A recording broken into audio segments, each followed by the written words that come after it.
The cupboard under the stairs had always been Harry Potter's world, but on this particular Tuesday morning in July, it felt more like a tomb. He pressed his ear against the wooden door, listening to the familiar sounds of the Dursley household awakening above him. Uncle Vernon's thunderous footsteps crossed the ceiling, followed by the high-pitched shriek of Aunt Petunia, calling for Dudley to get ready for his swimming lesson. 3 days. It had been 3 days since they had shoved him back into this cramped space, and the only sustenance he had received was a single glass of water pushed through the cat flap yesterday evening. His stomach had stopped growling hours ago, replaced by a hollow aching that made his vision swim when he tried to sit up. The spider in the corner, his only companion, seemed to regard him with what might have been sympathy. "Hello there," he whispered to the spider, his voice barely audible even to himself. "I suppose you think this is quite normal, living in small, dark places. But I bet your family doesn't lock you away when you make mistakes." The spider, of course, said nothing, but Harry found himself continuing the conversation anyway. It was better than the silence, better than thinking about the burning sensation in his chest every time he breathed, better than remembering what had happened 3 days ago. It had started with Dudley's monthly haircut. Aunt Petunia had been fussing over her precious son, trimming his blonde locks with the precision of a surgeon, when Harry had been ordered to sweep the hair clippings. He had been careful, so very careful. But when Dudley had started making faces at him behind Aunt Petunia's back, something inside Harry had twisted with anger and humiliation. He hadn't meant for it to happen. He never meant for the strange things to happen. But one moment Dudley was smirking at him with that cruel, piggish expression, and the next moment his carefully trimmed hair had grown back at an alarming rate, sprouting in wild directions until he looked like a demented scarecrow. Aunt Petunia had screamed, Uncle Vernon had roared, and Harry had found himself dragged to the cupboard by his ear, Uncle Vernon's meaty hands shaking with rage as he shoved the 8-year-old boy inside. "You freakish little monster," Uncle Vernon had bellowed, his face purple with fury. "We've been too soft on you, boy. Too lenient. Well, no more. You'll stay in there until you learn to control your unnaturalness, even if it takes a week." The lock had clicked with terrible finality, and Harry had been alone with his hunger and his fear ever since. Now, pressing his face against the cool wood of the door, Harry tried to ignore the way his hands were shaking. He had learned long ago that crying only made Uncle Vernon angrier, so he swallowed the tears that threatened to spill over and focused on the spider instead. "I think they've forgotten about me," he confided to his 8-legged friend. "Or maybe they remember and just don't care anymore. Do you think spiders get hungry, or do you just catch flies whenever you need them? That sounds rather convenient." Through the thin walls, he could hear the kitchen radio playing some cheerful morning program, the sounds of breakfast being prepared, normal family life continuing as if he didn't exist. The smell of bacon and eggs drifted under the door, making his empty stomach clench painfully. Uncle Vernon's voice rumbled through the house, discussing his day at the drill company with Aunt Petunia. Something about a big client, an important meeting, the possibility of a promotion. Harry closed his eyes and tried to imagine what it would be like to have someone care about his day, his future, his dreams. But he was being foolish. 8-year-olds who lived in cupboards didn't get to have dreams. The morning wore on with agonizing slowness. Harry dozed fitfully, his body too weak to stay fully awake, but too uncomfortable to find real rest. The cramped space meant he couldn't stretch his legs properly, and sleeping sitting up with his knees drawn to his chest had left him with a permanent ache in his back. It was sometime in the afternoon, when the voices in the kitchen took on a different quality. Harry pressed his ear more firmly against the door, straining to hear over the sound of his own heartbeat. "I'm telling you, Petunia," Uncle Vernon was saying, his voice lower than usual, but still carrying clearly. "The boy is getting worse. Did you see what he did to Dudley's hair? That wasn't natural. That was something else entirely." Aunt Petunia's voice was sharp with anxiety. "What are you suggesting, Vernon? We can't just get rid of him. People would ask questions. Would they, though? Uncle Vernon's tone sent a chill down Harry's spine. He's just a freak orphan that no one else wanted. Who's going to miss him if he just disappears one day? We could say he ran away. Troubled children do that all the time. The blood drained from Harry's face. They were talking about making him disappear. Permanently. There has to be another way, Aunt Petunia was saying, but her voice lacked conviction. Something more permanent than locking him up. Something that would stop the freakishness once and for all. I've been reading about military schools, Uncle Vernon continued, his voice taking on the satisfied tone he used when discussing particularly successful business deals. Tough places, the kind that break difficult children down and build them back up properly. Or there are those special hospitals for disturbed youth. Places where they use strong medicine to cure unnatural behaviors. Harry's breathing became shallow and rapid. He understood enough to know that Uncle Vernon wasn't talking about healing. He was talking about hurting, about changing Harry into something else entirely, or perhaps making sure he couldn't be anything at all. The conversation continued, but Harry could no longer make out individual words over the roaring in his ears. His chest felt tight, like invisible hands were squeezing his lungs, and dark spots danced at the edges of his vision. This wasn't just another punishment. This was the end of everything. As evening fell and the house grew quiet, Harry made a decision that would change everything. He couldn't stay here. He couldn't wait for Uncle Vernon to decide his fate. If he was going to disappear anyway, he would do it on his own terms. The cat flap. It was meant for Aunt Petunia's prize, Persian, Mrs. Norris. But Harry had always been small for his age. 3 days without food had made him even smaller. If he could just squeeze through. He waited until the house was completely silent, until even Uncle Vernon's thunderous snoring from upstairs had settled into a steady rhythm. Then, moving as quietly as his weakened body would allow, he approached the small rectangular opening at the bottom of the cupboard door.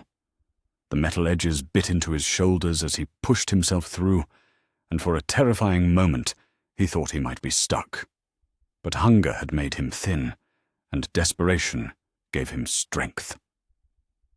With a final push, he tumbled onto the hallway floor, free for the first time in 3 days. The house felt enormous around him after the confines of the cupboard. Every creak of the floorboard sounded like thunder in his ears, and he froze at each small noise, waiting for the sound of footsteps on the stairs.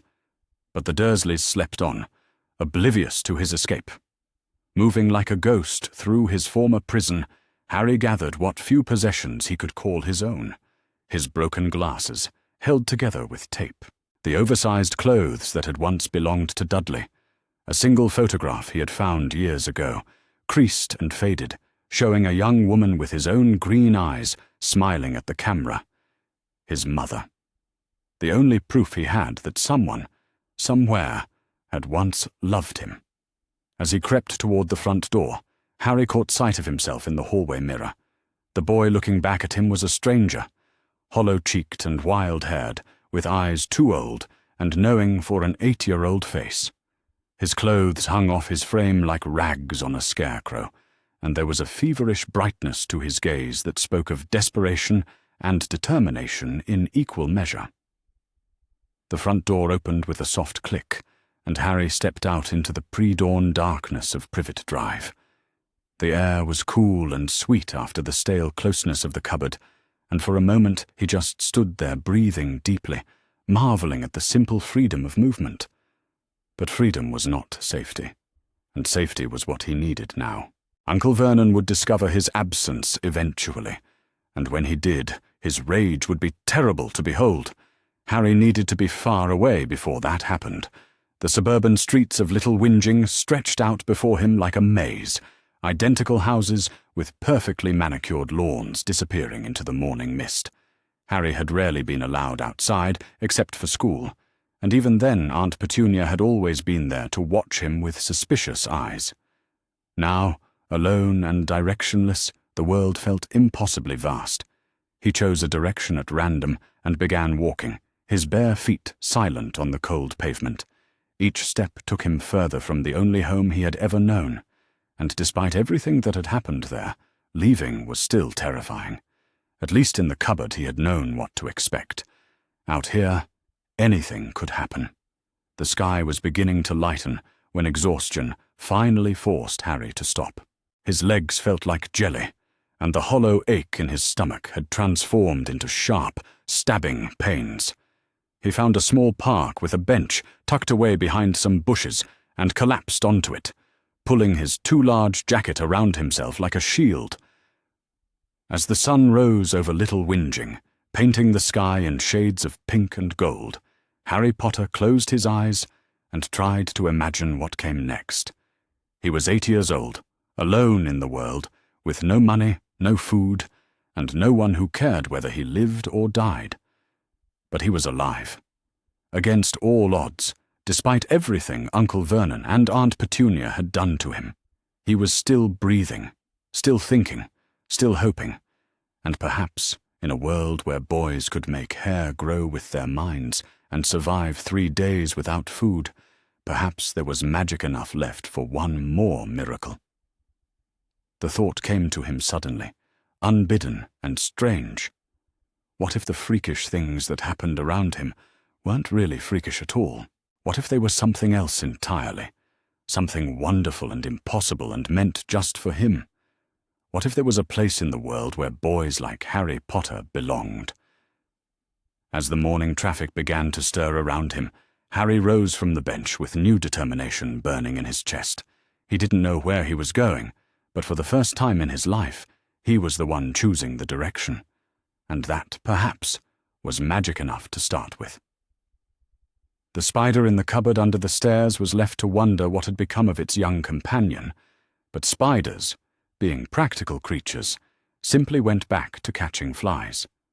After all, the world was full of dark corners, and there would always be new stories to witness in the shadows.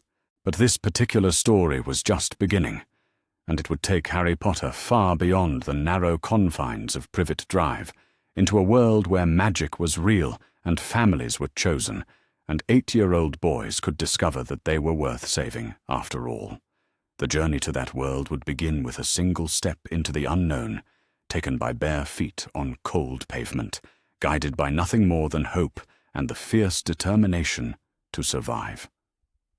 And perhaps that was the most powerful magic of all. The letter arrived on a crisp September morning, delivered by an owl whose elegant bearing and pristine white plumage suggested origins far more sophisticated than the typical postbirds that serviced London's magical community. Harry had been practicing advanced transfiguration exercises in the goblin training chambers, with Ember perched nearby, offering encouragement through melodic trills, and Luna observing from her customary position of feline superiority. Director Ragnarok examined the letter's wax seal with obvious interest before presenting it to Harry with movements that spoke of significant ceremony. "Master Potter," he said, his voice carrying unusual formality, "this bears the seal of Beauxbatons Academy of Magic in France. Given our recent discussions about your educational options, I suspect this correspondence may prove quite relevant to your future plans." Harry accepted the letter with hands that trembled slightly, aware that whatever it contained might represent the next phase of his journey toward independence and self-determination. The seal was elaborate, featuring what appeared to be crossed wands, surrounded by elegant script in a language he did not immediately recognize. As he broke the seal and unfolded the parchment within, Harry found himself reading words that seemed almost too good to be true. "Monsieur Potter." The letter began in script so elegant, it appeared to have been written by an artist rather than a simple quill. "I am Madame Olympe Maxime, head mistress of Beauxbatons Academy of Magic. Word has reached me of your remarkable circumstances and your desire to pursue magical education outside the traditional British institutions." Harry looked up at Director Ragnarok, whose expression suggested that the goblin had been anticipating this development. "You contacted them?" Harry said, though it was more statement than question. Director Ragnok smiled with obvious satisfaction. "I took the liberty of making discreet inquiries," he confirmed. "Given your unique circumstances and the systematic failures you have experienced within British magical institutions, I believed it prudent to explore alternative educational arrangements." Harry returned his attention to the letter, his heart beating faster with each line he read. "After reviewing the circumstances surrounding your early life and the evidence of institutional failure that led to your current situation," Madame Maxime continued, "I am writing to extend a formal invitation for you to join our student body. Beauxbatons Academy has a long tradition of providing sanctuary and excellent education to magical children who have been failed by their home institutions." The letter went on to detail the Academy's approach to magical education, emphasizing individual development rather than standardized curriculum, mentoring relationships between students and faculty, and a commitment to nurturing each student's unique magical gifts rather than forcing them into predetermined molds. "We are particularly intrigued by reports of your exceptional magical development despite years of suppression and lack of formal training," the letter continued. "Our faculty includes specialists in trauma-informed magical education who have extensive experience helping students overcome the effects of abuse and neglect." Harry felt something tight in his chest begin to loosen as he read. Here was an institution that not only understood what he had experienced, but had developed specific expertise in helping students like him heal and thrive. But it was the final paragraph that truly captured his imagination. "Should you choose to accept our invitation, you would be enrolled as a special student with a customized curriculum designed to address both your advanced magical abilities and your unique educational needs. You would be paired with a faculty mentor who specializes in working with exceptionally gifted students who have experienced trauma, and you would have access to resources that extend far beyond our standard curriculum." Director Ragnok watched Harry's face as he finished reading, his expression carrying the particular satisfaction of someone who had anticipated exactly this reaction. "What do you think, Master Potter?" he asked. "Does Beauxbatons Academy sound like the kind of educational environment that would serve your needs and goals?" Harry looked down at the letter again, reading certain passages twice to ensure he had understood them correctly. "They want me," he said, his voice filled with wonder. "Not because of my fame, or because they feel obligated to help me, but because they think I have potential worth developing." "Precisely," Director Ragnok confirmed. "Madame Maxime is renowned throughout the European magical community for her ability to identify and nurture exceptional talent, particularly in students whose circumstances have been less than ideal." He gestured toward another document that lay on his desk, this one bearing official seals and stamps that spoke of legal significance. "I have also taken the liberty of researching the legal mechanisms that would be required to facilitate your enrollment," he continued. "As your current legal guardian, the Goblin Nation has the authority to make educational decisions on your behalf, including the selection of institutions outside British jurisdiction." Harry felt a flutter of excitement that was entirely unfamiliar to his previous experience. For 8 years, decisions about his education had been made by people who viewed his learning as an inconvenience at best, a threat at worst. Now, adults who genuinely cared about his development were working to provide him with opportunities that had been specifically designed for someone with his unique needs and circumstances. What would it mean? Harry asked, wanting to understand fully what such a dramatic change would entail. Living in France, attending a foreign magical school, being so far from everything I have come to know here. Director Ragnok's expression grew thoughtful. "It would mean freedom," he said simply. "Freedom from the expectations and prejudices of British magical society. Freedom from the influence of those who have failed you so completely. Freedom to develop your abilities and your character according to your own values rather than someone else's agenda." He paused, studying Harry's face carefully.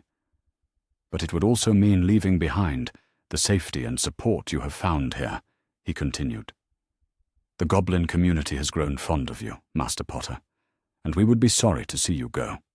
However, we recognize that our resources, while considerable, are not specifically designed for the kind of magical education a wizard of your potential requires." Harry thought about this, weighing the security of his current situation against the promise of opportunities that seemed almost too wonderful to believe. Iron appeared in the doorway of Director Ragnarok's office, his timing suggesting that he had been waiting for this conversation to reach an appropriate moment for interruption. "May I speak with Harry privately for a moment?" Iron asked, his expression carrying the particular seriousness that marked their most important conversations. Director Ragnarok nodded and withdrew, leaving Harry alone with his closest friend among the goblin community. Iron settled into the chair across from Harry, his expression mixing excitement with something that might have been sadness. "I have heard about the letter from Beauxbatons," he said without preamble, "and I think you should accept their invitation." Harry looked at his friend with surprise, having expected Iron to encourage him to remain where he was safe and supported. "You think I should leave?" Harry said, unable to keep a note of hurt from his voice. Iron smiled with obvious affection. "I think you should grow," he replied, "and growth requires challenges that push you beyond your current capabilities and comfort zones. Beauxbatons Academy can offer you things that we cannot, opportunities to develop relationships with other magical students your own age, exposure to magical traditions and approaches that extend far beyond what any single community can provide." He leaned forward, his expression growing more serious. "But more than that, Harry, I think you need to escape the shadow of what was done to you here in Britain," he continued. "Every day you remain in this country, you are surrounded by reminders of the people and institutions that failed you. In France, you could begin fresh, define yourself according to your own choices rather than in reaction to your past experiences." Harry considered this perspective, recognizing the wisdom in Iron's observations. "What about our friendship?" Harry asked quietly. "What about everything we have built together here?" Iron's smile grew warmer. "Friendship is not limited by geography," he said firmly. "Letters, visits, shared experiences during holidays and summers. If anything, the temporary separation might help you develop other relationships, while ensuring that what we have built remains strong, precisely because it was chosen, rather than simply convenient." That evening, as Harry sat in his quarters, surrounded by his magical companions and the books that had become his constant companions, he found himself composing a letter of response to Madame Maxime. The words came slowly at first, but with increasing confidence as he began to articulate thoughts and feelings that had been building since his first days of freedom.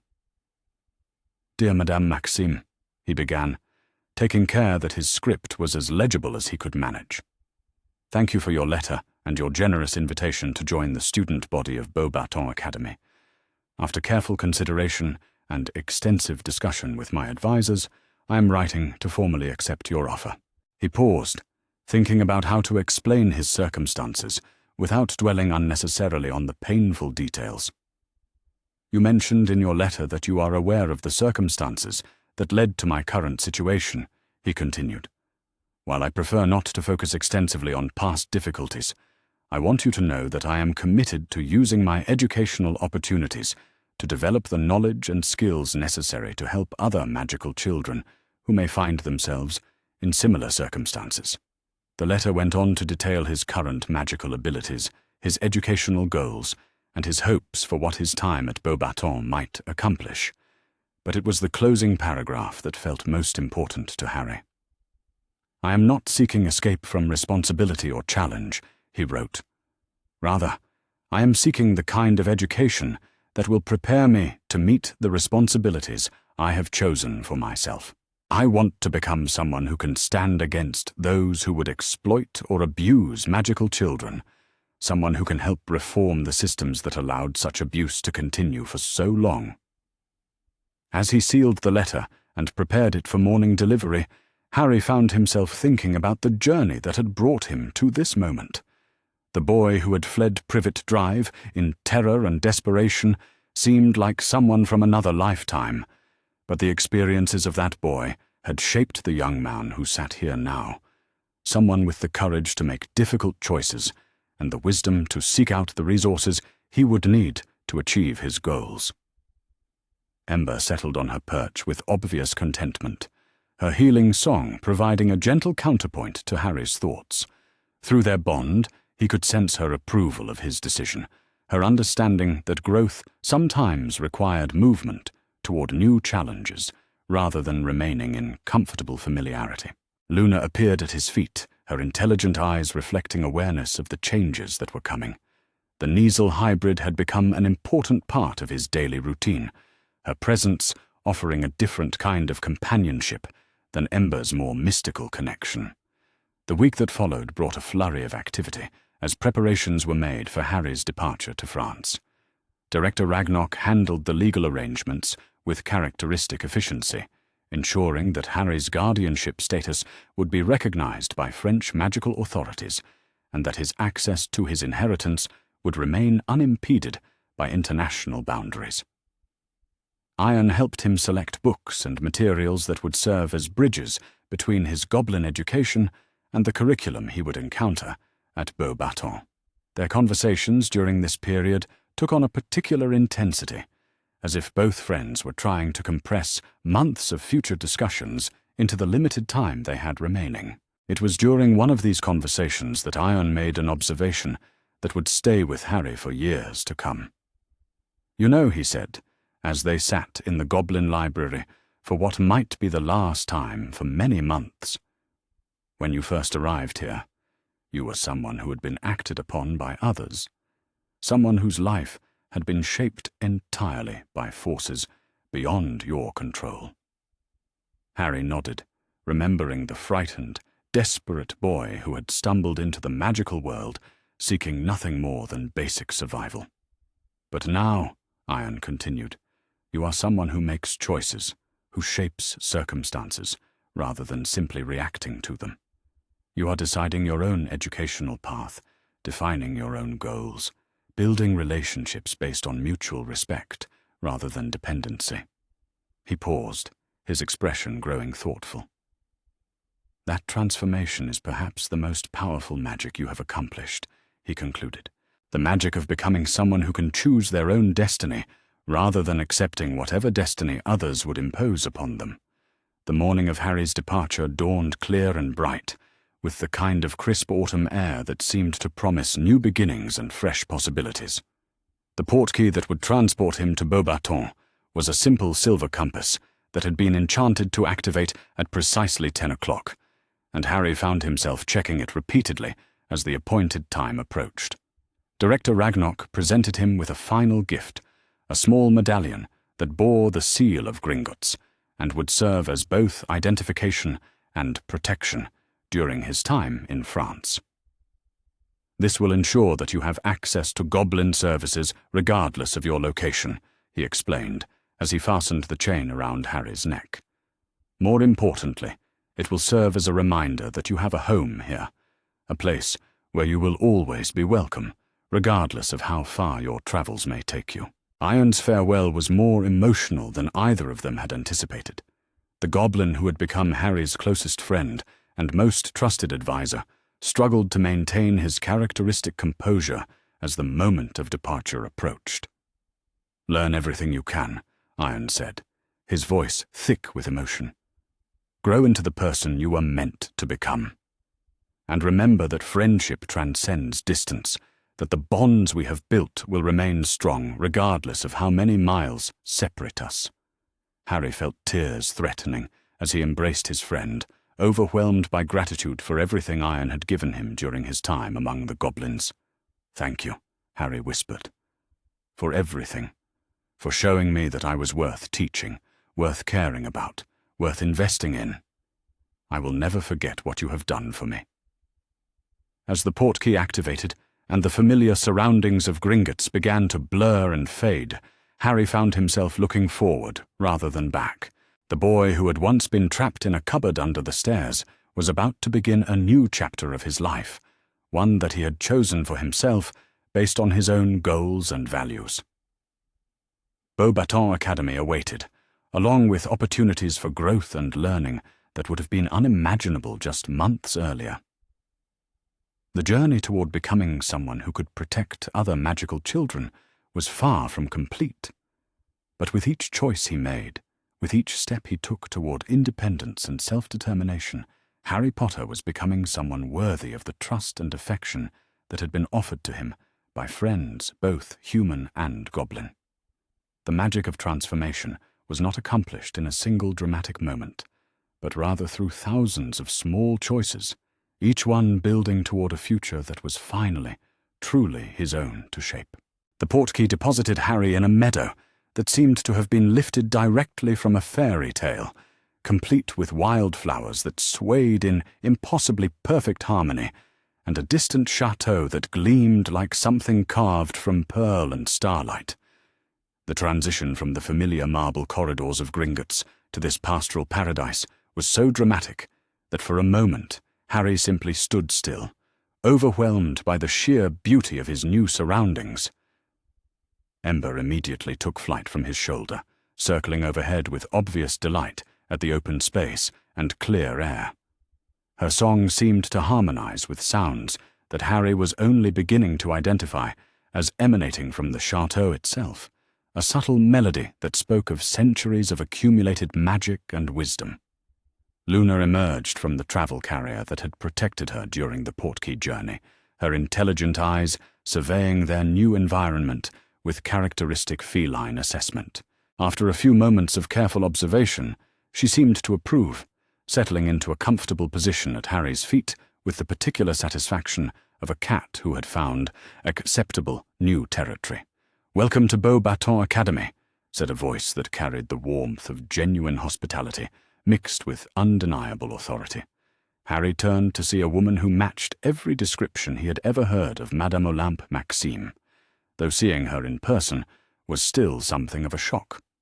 She stood nearly 12 feet tall, with an elegance that made her extraordinary height seem natural rather than unusual, and her robes were cut from fabric that seemed to capture and reflect the afternoon sunlight in subtle patterns. "Monsieur Potter," she continued, approaching with movements that were surprisingly graceful given her size, "I am Madame Maxime, and I cannot tell you how pleased I am that you have accepted our invitation to join our community." Her English was accented but perfect, and her smile carried the particular warmth that Harry had learned to associate with adults who genuinely cared about children's welfare rather than simply tolerating their presence. The journey was comfortable, Harry said, finding his voice and remembering the manners that Iron had been so careful to teach him. "Thank you for arranging the portkey, and for all the preparations you have made on my behalf." Madame Maxime's expression grew thoughtful as she studied his face, and Harry had the sense that she was seeing far more than his physical appearance. "You have grown much since the reports we received about your circumstances," she observed. "Not just physically, though that is certainly evident, but in confidence and self-possession. The goblins clearly provided you with excellent care during your time with them."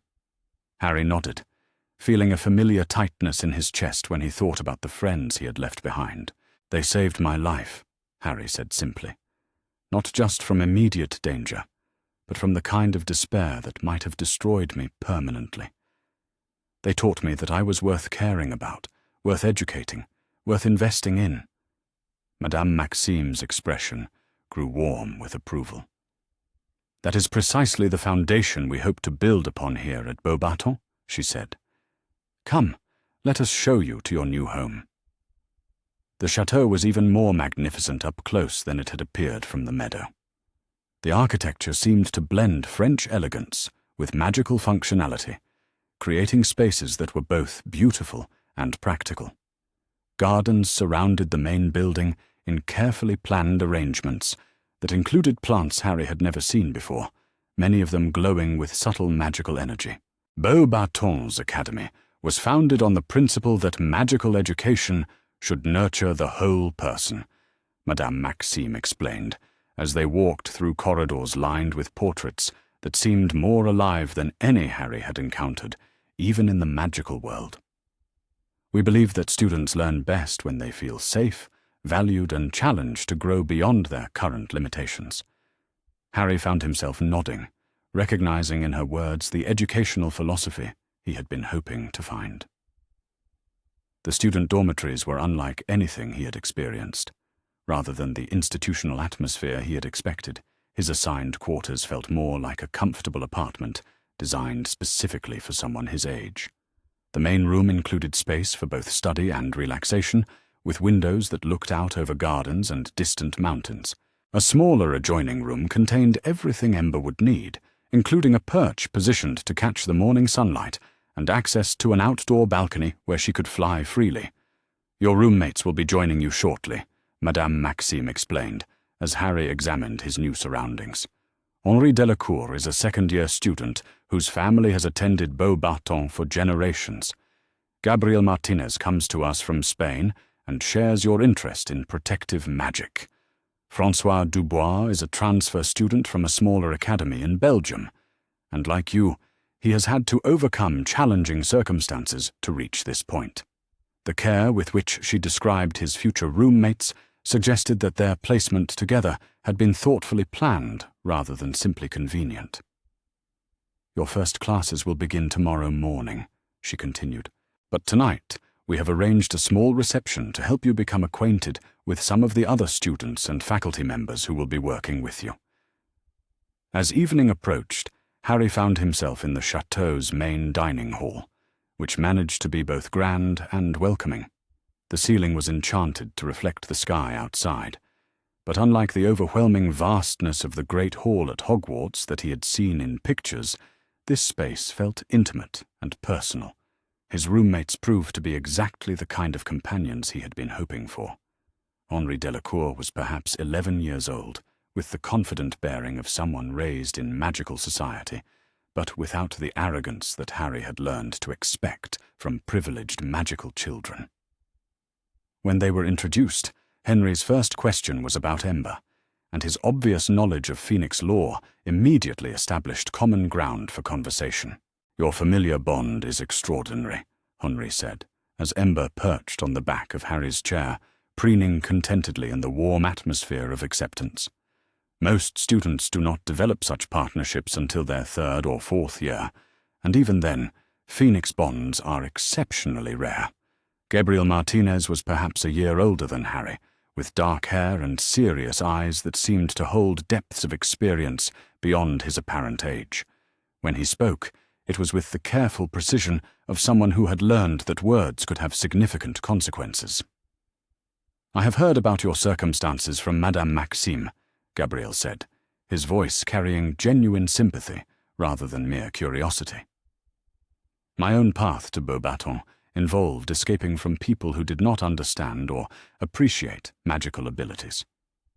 Perhaps we can help each other navigate the challenges of building new lives in a place where we are actually wanted." François Dubois was the oldest of the group, perhaps 13, with the particular awareness that came from having experienced both good and bad educational environments. His smile was warm but cautious, and Harry sensed that he had learned to evaluate adults carefully before trusting them.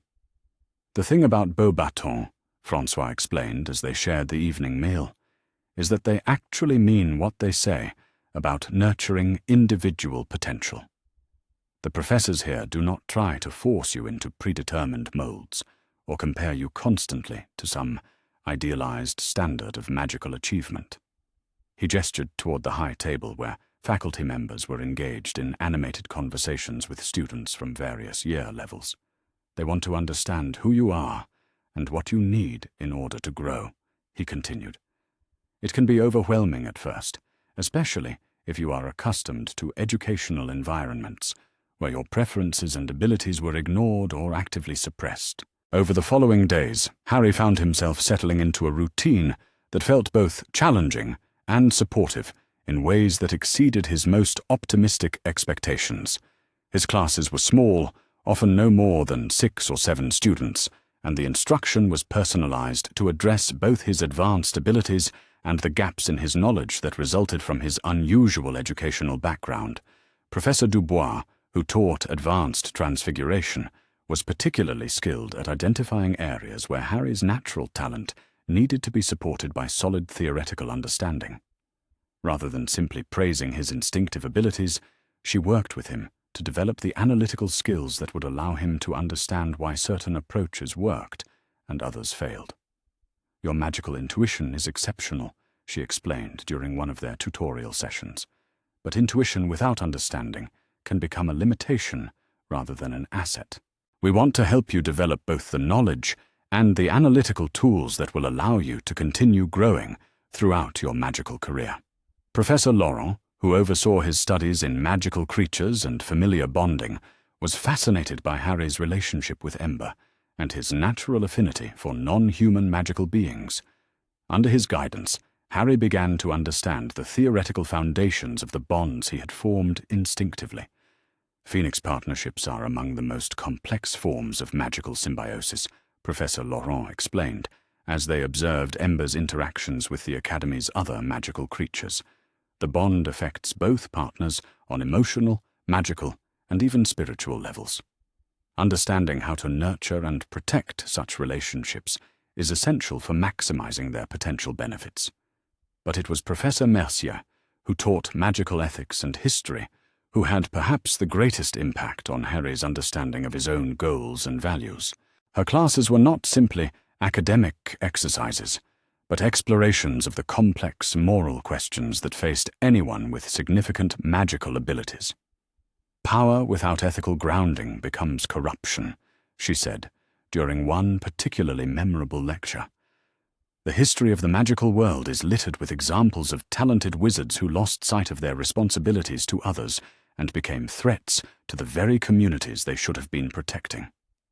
She looked directly at Harry as she continued, "Those who have experienced abuse and marginalization face particular challenges in developing healthy relationships with power.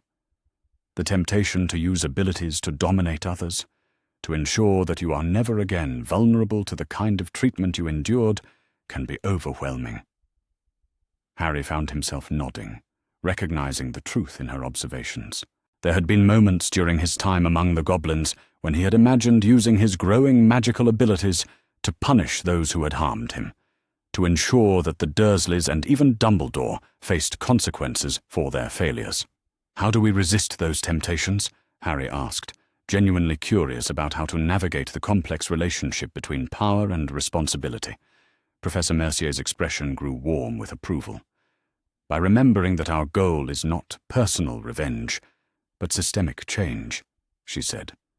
"By focusing on protection rather than punishment, on building better systems rather than simply destroying flawed ones. By surrounding ourselves with people who will challenge us when we begin to lose sight of our original values and intentions." The magical techniques he learned at Beauxbatons were more sophisticated than anything he had encountered during his time with the goblins, but they were also more ethically grounded. Every spell, every magical discipline was taught within a framework that emphasized responsibility and consequences. His studies in healing magic, conducted under the supervision of Madame Pomfrey's French counterpart, were particularly meaningful, given his bond with Ember. The Phoenix's natural healing abilities enhanced his own developing skills in ways that created a feedback loop of mutual reinforcement. "Your familiar's presence amplifies your natural magical signature," the healing instructor explained, as Harry successfully closed a practice wound that would have required much more complex spell work without Ember's support.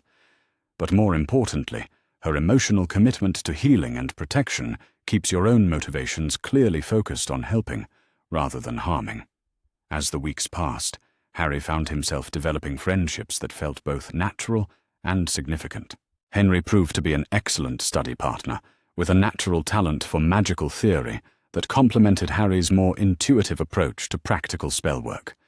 Gabriel became a valued confidant for discussions about the ethical use of magical abilities, someone who understood the temptations that came with power and the importance of maintaining clear moral boundaries. Francois served as something of a mentor in navigating the social aspects of academy life, helping Harry understand the unwritten rules and expectations that governed student interactions at Beauxbatons. The thing to remember, Francois explained during one of their evening conversations, is that most of the students here come from families where magical ability has been celebrated and nurtured for generations. They do not understand what it means to have your abilities suppressed or punished, to grow up believing that the strange things you can do are shameful rather than wonderful. He paused, studying Harry's expression carefully. This means that your perspective, your understanding of what magic means to someone who has been denied it, is valuable in ways that they may not immediately recognize, he continued. You have insights into the importance of magical education and opportunity that they have never had to develop. The observation proved prophetic. As Harry became more comfortable sharing his experiences with his fellow students, he found that his story had a profound impact on their understanding of magical privilege and responsibility. Students who had grown up taking magical education for granted began to appreciate the opportunities they had been given, and many expressed interest in working to ensure that other magical children did not face the kind of systematic neglect Harry had experienced. It was during one of these conversations that Henri made an observation that would shape Harry's thinking about his future goals. You know, Henri said, as they sat in the Academy's library working on an essay about magical creature rights, what happened to you was not just individual cruelty, but institutional failure on a massive scale. The British magical government, the school system, even the banking institutions that were supposed to protect your interests, all of them failed to meet their basic responsibilities. Harry nodded, having reached similar conclusions during his time among the goblins. But here is what I find interesting, Henri continued. You could use your experiences to argue for revenge against those institutions, for punishment of the individuals who failed you. Instead, you talk about reform, about building better systems, about protecting other children. He looked at Harry with obvious admiration. That suggests a kind of moral maturity that is remarkable in someone our age, he concluded. Most people who have been harmed as badly as you were would be focused on personal justice rather than systemic change. Gabriel, who had been listening to this conversation with obvious interest, leaned forward with an expression that suggested an important insight. Perhaps that is exactly why Harry's story is so important, he said thoughtfully. He represents the possibility that experiencing injustice can lead to a commitment to justice rather than simply a desire for revenge. His example shows that victims can become protectors rather than perpetrators. As the autumn progressed, and Harry's first term at Beauxbatons drew toward its conclusion, he found himself reflecting on the transformation he had undergone since leaving Britain. The frightened, desperate boy who had fled Privet Drive seemed like someone from another lifetime, but the journey from that boy to the confident young wizard who sat in the Chateau's library composing letters to his goblin friends felt both impossibly long and surprisingly short. His magical abilities had developed in ways that exceeded even his most optimistic expectations. The combination of excellent instruction, supportive peers, and the freedom to explore his interests without fear of punishment had allowed talents that had been suppressed for years to flourish in an environment where they were genuinely appreciated. But more importantly, his understanding of himself and his goals had crystallized in ways that provided clear direction for his future. He was not simply someone who had survived abuse and neglect, but someone who had been strengthened by those experiences in ways that equipped him to help others facing similar challenges. The letters he wrote to Iron and Director Ragnok were filled with gratitude for the foundation they had provided and excitement about the opportunities that continued to unfold at Beauxbatons. But they also contained detailed plans for the work he intended to pursue after completing his magical education, plans that involved using his unique perspective and growing abilities to reform the systems that had failed so many magical children. As he sealed the latest letter and prepared it for delivery by the Academy's elegant post owls, Harry found himself looking forward to the challenges ahead, rather than dwelling on the difficulties he had overcome. The boy who had once been trapped in a cupboard under the stairs had become someone with the knowledge, abilities, and determination necessary to ensure that no other magical child would face such systematic neglect and abuse. The journey was far from complete, but for the first time in his life, Harry Potter knew exactly who he was becoming, and why that transformation mattered not just for his own future, but for the future of the entire magical world. The end-of-term ceremony at Beauxbatons Academy took place in the Chateau's grand ballroom, a space that had been transformed for the occasion into something that resembled a magical garden more than a traditional academic hall. Floating lanterns drifted overhead like captured stars, and the air itself seemed to shimmer with the accumulated magic of centuries of scholarly achievement and celebration. Harry stood with his fellow first-year students, wearing dress robes that had been tailored specifically for him by the Academy's resident seamstress, a kindly witch who had taken obvious pleasure in creating garments that actually fit his small frame properly. The deep blue fabric was embroidered with silver threads that seemed to catch and reflect light in patterns that shifted subtly with each movement. Beside him, Henri Delacour practically vibrated with excitement, his own robes pristine, and his hair styled with the kind of attention to detail that spoke of generations of family experience with formal magical occasions. Gabriel Martinez stood with characteristic dignity, his posture reflecting the serious approach he brought to all aspects of his magical education.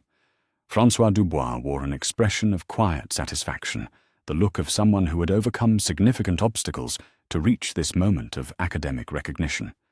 Ember perched on Harry's shoulder with obvious contentment, her feathers gleaming in the magical light, and her presence adding an element of distinction that marked Harry as someone special, even among the exceptional students of Beauxbatons. Luna had positioned herself at Harry's feet with feline dignity, her intelligent eyes reflecting approval of the ceremony's elegance and formality.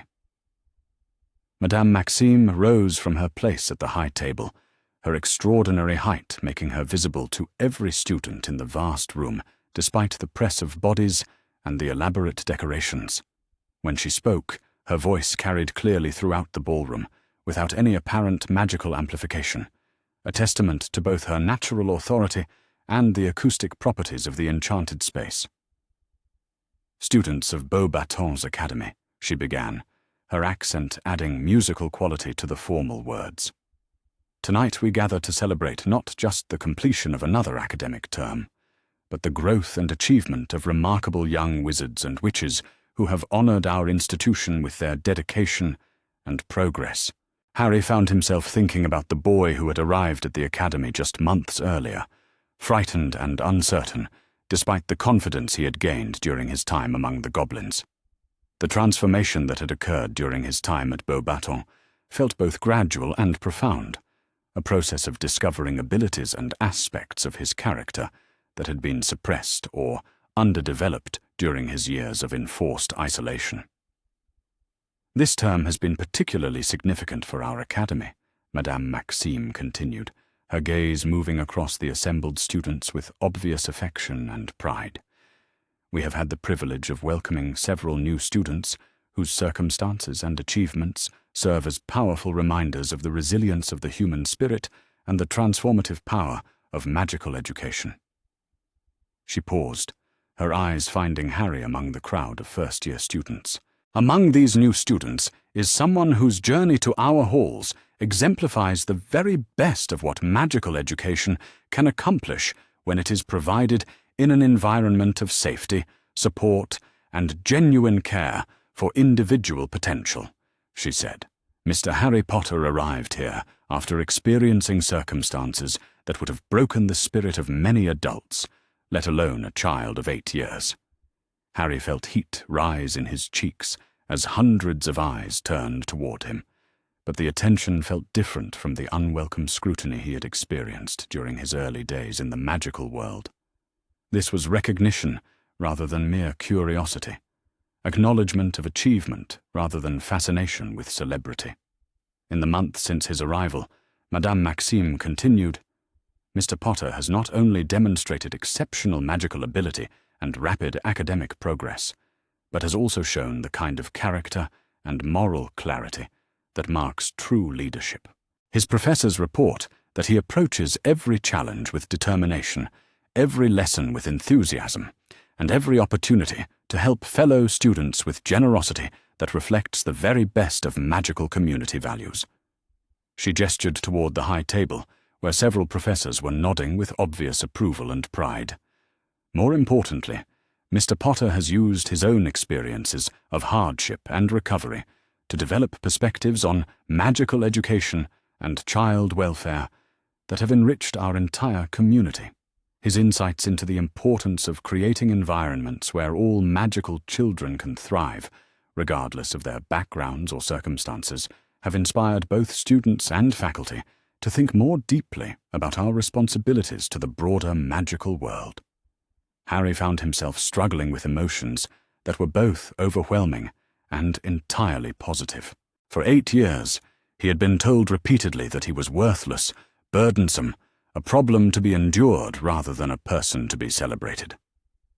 Now, standing before an assembly of some of the most talented young wizards in Europe, he was being recognized not just for his magical abilities, but for the character traits he had developed through surviving and transcending his early experiences.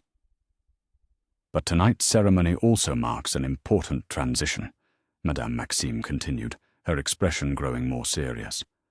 Summer holiday begins tomorrow, and with it, opportunities for our students to apply the knowledge and skills they have gained here to the wider magical world. She looked directly at Harry as she spoke, and he sensed that her next words were particularly relevant to his own circumstances. For some of our students, this summer will include opportunities to make meaningful contributions to causes and communities that extend far beyond our academy walls, she said. We are proud to support students who choose to use their education in service of justice, reform, and the protection of those who cannot protect themselves. The ceremony continued with the presentation of academic awards and recognition for various achievements throughout the term. Harry found himself called forward to receive commendations for academic excellence in several subjects, but it was the final award that truly surprised him. The Beauxbatons Medal for Exceptional Character, Madame Maxime announced, is presented annually to a student whose personal conduct and moral leadership exemplify the highest ideals of our academy. This year, that recognition goes to someone who has demonstrated that true strength comes not from the absence of hardship, but from the courage to transform suffering into a commitment to protecting others. Harry walked forward in a daze, hardly able to believe that he was receiving an honor traditionally reserved for much older students who had demonstrated years of exemplary conduct. As Madame Maxime placed the silver medal around his neck, she leaned down to whisper words that were meant for him alone. "Your parents would be extraordinarily proud of the young man you have become," she said softly. "Use this summer wisely, and remember that Beauxbatons will always be a home for you, regardless of where your path may lead." The reception that followed the ceremony was unlike anything Harry had ever experienced. Students and faculty members approached him throughout the evening, offering congratulations and expressing interest in the plans he had begun developing for his summer activities. But it was a conversation with Professor Mercier, his magical ethics instructor, that proved most significant for his future endeavors. "Mr. Potter," she said, drawing him aside during a quiet moment in the festivities. "I have been following the developments in your legal case against the British magical authorities with considerable interest. The evidence you and your goblin allies have compiled represents an unprecedented opportunity to address systemic failures in magical child protection." Harry nodded, remembering the ongoing investigations and legal proceedings that had been unfolding while he focused on his studies at Beauxbatons. "I have been in communication with several organizations that work on magical children's rights," Professor Mercier continued. "They are eager to meet with you during the summer holiday, to learn from your experiences, and to discuss how your case might serve as a catalyst for broader reforms." She handed him a small card, bearing the seal of what appeared to be an international magical organization. This represents an invitation to address the International Conference on Magical Child Welfare, which will be held in Geneva next month, she explained. Your perspective as someone who has experienced both the failures of current systems and the benefits of properly implemented magical education could be tremendously influential in shaping future policies. Harry stared at the card, hardly able to believe that adults with the power to implement real change were interested in his opinions and experiences. What would I be expected to say? Harry asked, feeling simultaneously honored and intimidated by the prospect of addressing such an important gathering. The truth, Professor Mercier replied simply. Your truth, shared with the kind of clarity and moral conviction that you have demonstrated throughout your time here. The magical world needs to hear from someone who understands both the cost of failure and the possibilities that exist when systems work as they should. The final weeks of the term passed in a blur of examinations, final projects, and preparations for summer departure. Harry's academic performance had exceeded even his own optimistic expectations, with marks that placed him among the top students in his year, despite his unconventional educational background. But more important than academic achievement was the network of relationships he had built during his time at the academy. His friendships with Henri, Gabrielle, and François had deepened into bonds that would clearly persist beyond their school years, while his connections with faculty members had evolved into mentoring relationships that provided both support and challenge. It was during his final conversation with Madame Maxime that Harry truly began to understand the significance of the transformation he had undergone during his months at Beauxbatons. When you arrived here, she said, as they sat in her private office overlooking the Academy's gardens, you were a child who had been profoundly harmed by the failures of the adults responsible for your welfare. Brilliant, certainly, and possessed of remarkable resilience, but still fundamentally shaped by experiences of abandonment and abuse. Harry nodded, remembering the frightened, desperate boy who had been so grateful for any kindness that he would have accepted almost any conditions rather than risk being rejected again. But the young man who sits before me now is someone entirely different, Madame Maxime continued. Someone with confidence in his own worth, clarity about his values and goals, and the knowledge and skills necessary to make a meaningful difference in the world. She leaned forward, her expression growing more serious. That transformation required not just safety and support, but the kind of challenges that pushed you to discover capabilities and strengths that might otherwise have remained dormant, she explained. You have learned not just magic, but leadership. Not just academic subjects, but the principles that will guide your use of knowledge throughout your life. Harry found himself thinking about the journey that had brought him to this moment, from the cupboard under the stairs to recognition at one of Europe's most prestigious magical academies. The distance travelled was not just physical or academic, but fundamental to who he had become and who he was still becoming. The morning of departure arrived with the particular bittersweetness that marked the end of transformative experiences. Harry's possessions, which had expanded considerably during his months at the academy, were packed in trunks that bore the Beauxbatons crest and would serve as permanent reminders of his time there. His farewell with his roommates was emotional in ways that surprised all of them. Henri, usually so composed and confident, struggled to maintain his dignity as he promised to write regularly and to visit during future holidays. Gabrielle offered formal words of friendship that carried deep sincerity beneath their measured cadence. François simply embraced Harry with obvious affection, their shared understanding of what it meant to find sanctuary after experiencing institutional failure, creating a bond that needed no verbal expression. But it was his conversation with Ian, who had travelled from London to witness his departure, that proved most meaningful. His goblin friend had grown taller during their months of separation, but his expression of warmth and pride remained unchanged. "Look at you," Ian said, his voice filled with wonder as he took in Harry's confident posture and obvious contentment. When I said goodbye to you months ago, I knew you were capable of great things. But seeing what you have actually accomplished, the person you have become, exceeds even my most optimistic predictions." Harry felt tears threatening as he embraced his oldest friend. "None of this would have been possible without everything you taught me," Harry said, his voice thick with emotion. "You showed me that I was worth educating, worth caring about, worth believing in. You gave me the foundation that made all of this growth possible." Iron nodded with obvious satisfaction. "And now you will use that foundation to build something even greater," he replied.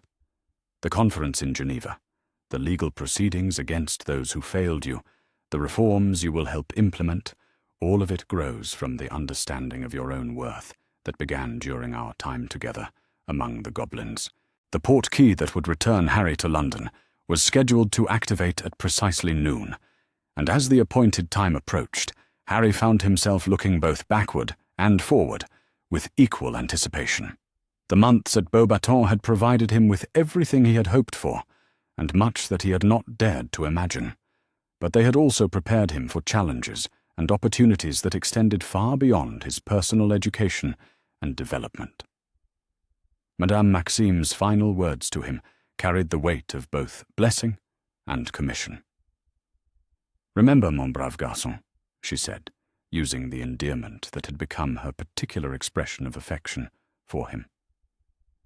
"You return to the world not as someone seeking charity or protection, but as someone with the knowledge, abilities, and moral authority necessary to demand justice and create change. Use those gifts wisely, and know that you carry with you the support and pride of everyone who has had the privilege of witnessing your transformation." As the portkey activated and the familiar sensation of magical travel began to pull him away from Beauxbatons, Harry found himself thinking not about what he was leaving behind, but about what lay ahead. The conference in Geneva, where his words might influence policies that would protect magical children across Europe. The ongoing legal proceedings that would hold accountable those who had failed in their most basic responsibilities. The longer-term work of building systems and institutions that would ensure no other magical child experienced the kind of systematic neglect and abuse that had nearly destroyed him. But most importantly, he thought about the other children who were still trapped in situations similar to what his had been, still waiting for adults to recognize their worth and provide the safety and support necessary for them to thrive. The boy who had once been one of those children now had the power to speak for them, to demand better on their behalf, to use his own transformation as proof that every magical child deserved the opportunity to discover their potential in environments where they were genuinely valued and protected. The journey back to London passed in moments that felt both eternal and instantaneous, and as Harry felt solid ground beneath his feet once again, he realized that he was no longer the same person who had fled Britain months earlier. That boy had been running from something, seeking escape from circumstances beyond his control. But the young man who stood in the familiar surroundings of magical London was running toward something, toward a future where his unique combination of experiences, education, and abilities could serve causes larger than his own welfare. The transformation from victim to survivor to protector was complete, and Harry Potter was ready to begin the work of ensuring that the failures that had shaped his early life would never again be permitted to destroy another magical child's future. Standing in Diagon Alley with Ember on his shoulder and Luna at his feet, surrounded by the bustle of magical commerce and community, Harry Potter looked up at the summer sky and felt, for the first time in his life, completely certain about who he was and what he was meant to accomplish. The boy who had once been trapped in a cupboard under the stairs had become someone who could ensure that no other child would ever be forgotten, neglected, or abandoned by the adults sworn to protect them. The real work was just beginning, but Harry had never felt more ready for any challenge in his life. The first lesson Harry Potter learned about surviving on the streets of London was that hunger made everything sharper. Colours seemed more vivid, sounds carried further, and the instinct to find food became as natural as breathing. By his third day away from Privet Drive, this lesson had carved itself into his bones with the persistence of winter wind. He had walked for what felt like hours that first morning, his bare feet growing numb against the cold pavement, before realizing that walking without direction was simply another form of imprisonment. The suburban maze of Little Whinging had given way to busier roads, then to the sprawling complexity of Greater London, where 8-year-old boys could disappear entirely among the rushing crowds of commuters and tourists. The train station had been his salvation and his education all at once. Paddington Station, with its soaring glass ceiling and constant flow of travellers, offered both shelter and opportunity for a small boy quick enough to slip between the legs of distracted adults.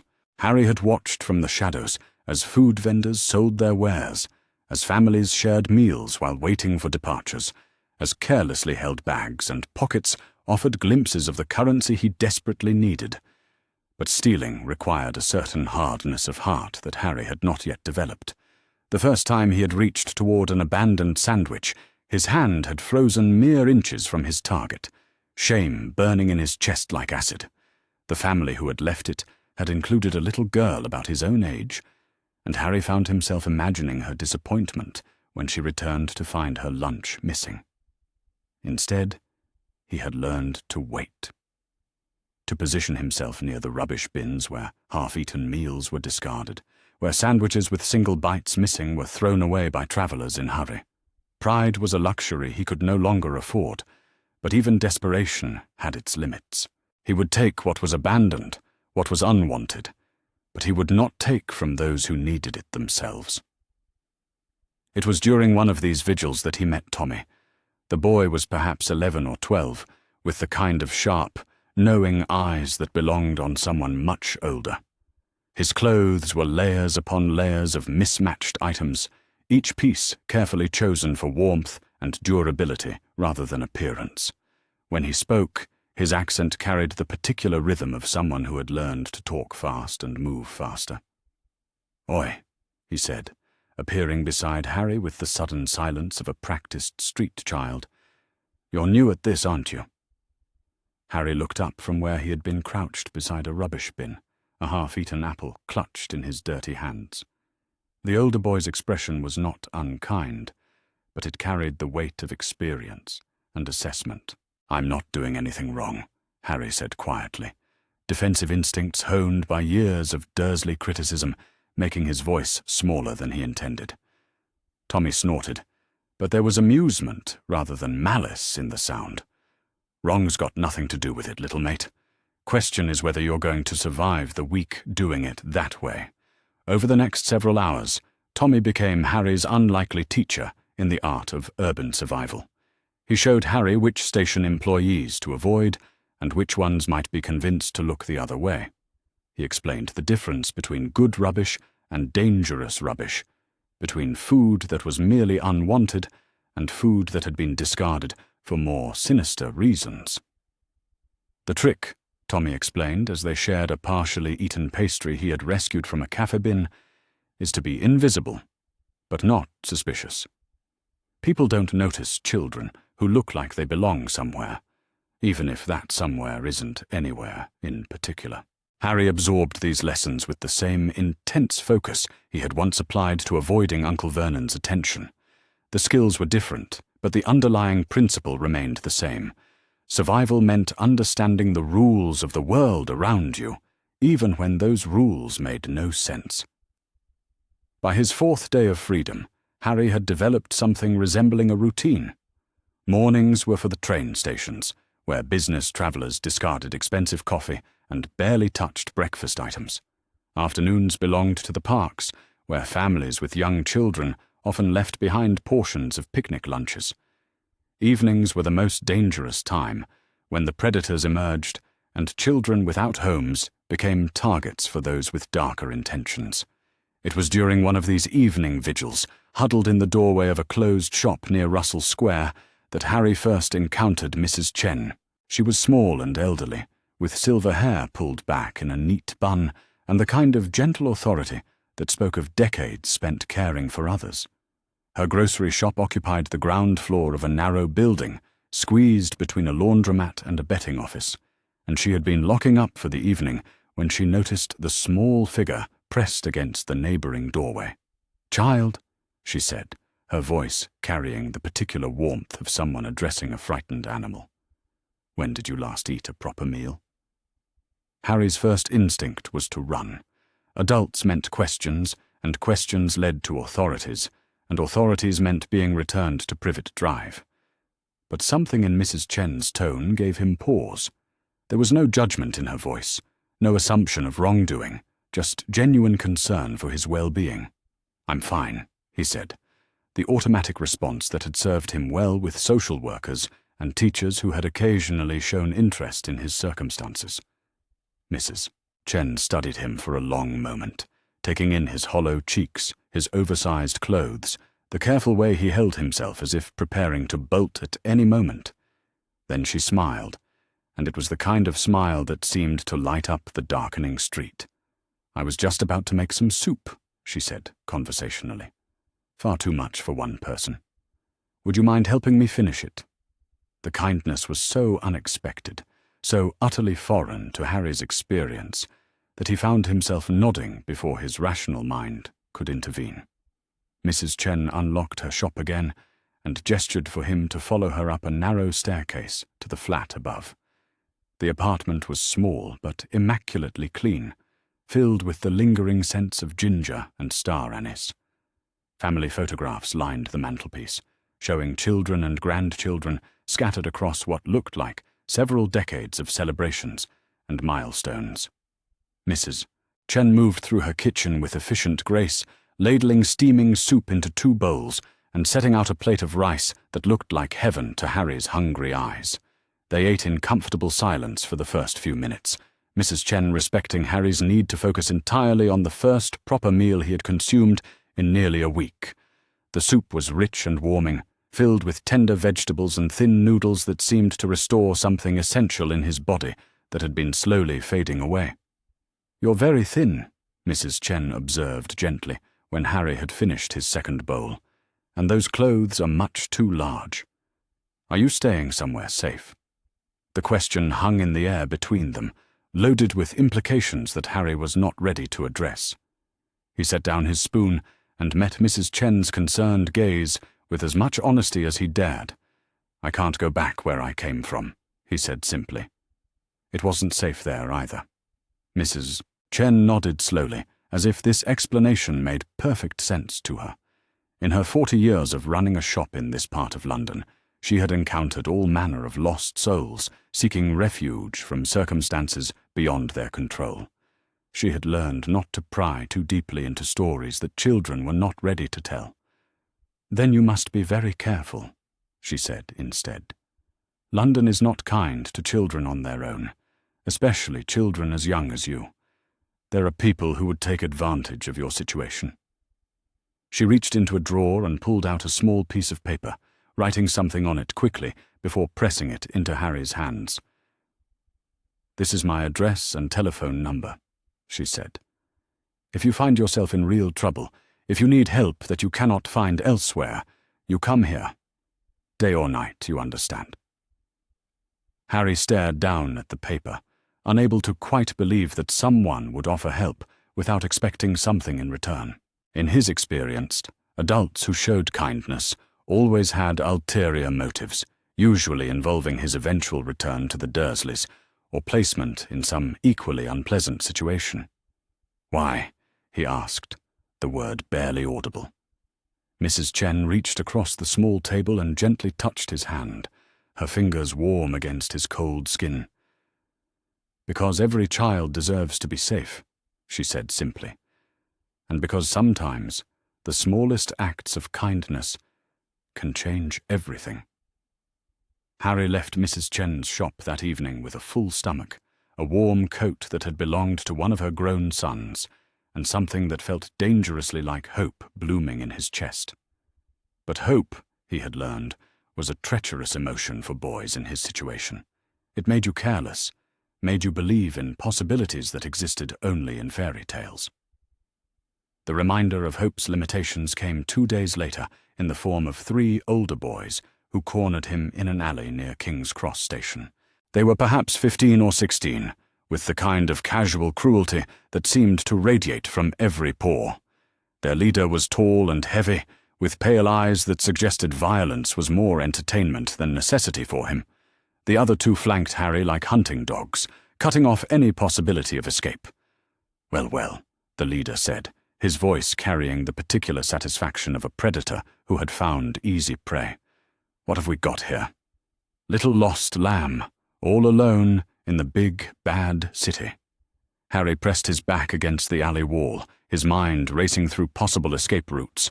The older boys blocked the main exit, but there was a gap between 2 buildings that might be wide enough for someone his size to squeeze through.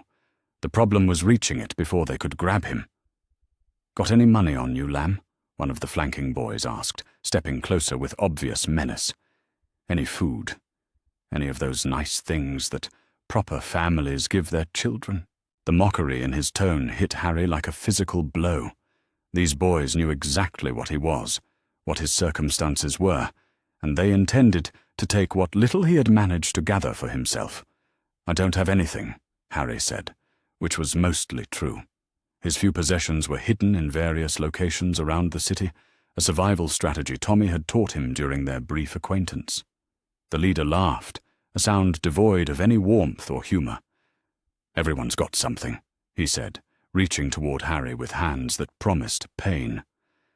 "Question is whether you're going to give it up easy, or whether we're going to have to take it." Harry's world narrowed to a single point of focus: the reaching hand, the casual cruelty, the assumption that he was helpless and defenseless. Something deep inside him, something that had been building pressure since the moment he had escaped from Privet Drive, suddenly snapped like an overstretched rubber band. The explosion was not metaphorical. The rubbish bin to Harry's left erupted with a sound like a cannon firing, sending debris and refuse flying in all directions. The 3 older boys threw themselves to the ground, shouting in alarm as bits of metal and plastic rained down around them. In the confusion and chaos, Harry darted toward the gap between buildings, squeezing through with the desperate speed of a hunted animal. He ran until his lungs burned and his legs gave out beneath him, finally collapsing in a small park several miles from the scene of the incident. As his breathing slowly returned to normal, the full implications of what had happened began to sink in. The strange things, the freakish incidents that had plagued him at the Dursleys. They weren't going away just because he had left Privet Drive. If anything, they seemed to be getting stronger, more unpredictable. What would happen the next time he was frightened or angry? What if someone was seriously hurt? But even as fear crept through his thoughts, another emotion was growing alongside it. For the first time in his life, the strange things had protected him rather than getting him into trouble. The rubbish bin explosion had been perfectly timed, perfectly placed to give him the distraction he needed to escape, almost as if something inside him had known exactly what was required and had responded accordingly. What if Uncle Vernon had been wrong? What if the freakishness wasn't something evil or dangerous that needed to be beaten out of him? What if it was something else entirely? Something that belonged to him, that was part of him in the same way that his green eyes and untidy hair were part of him. The thought was both terrifying and exhilarating.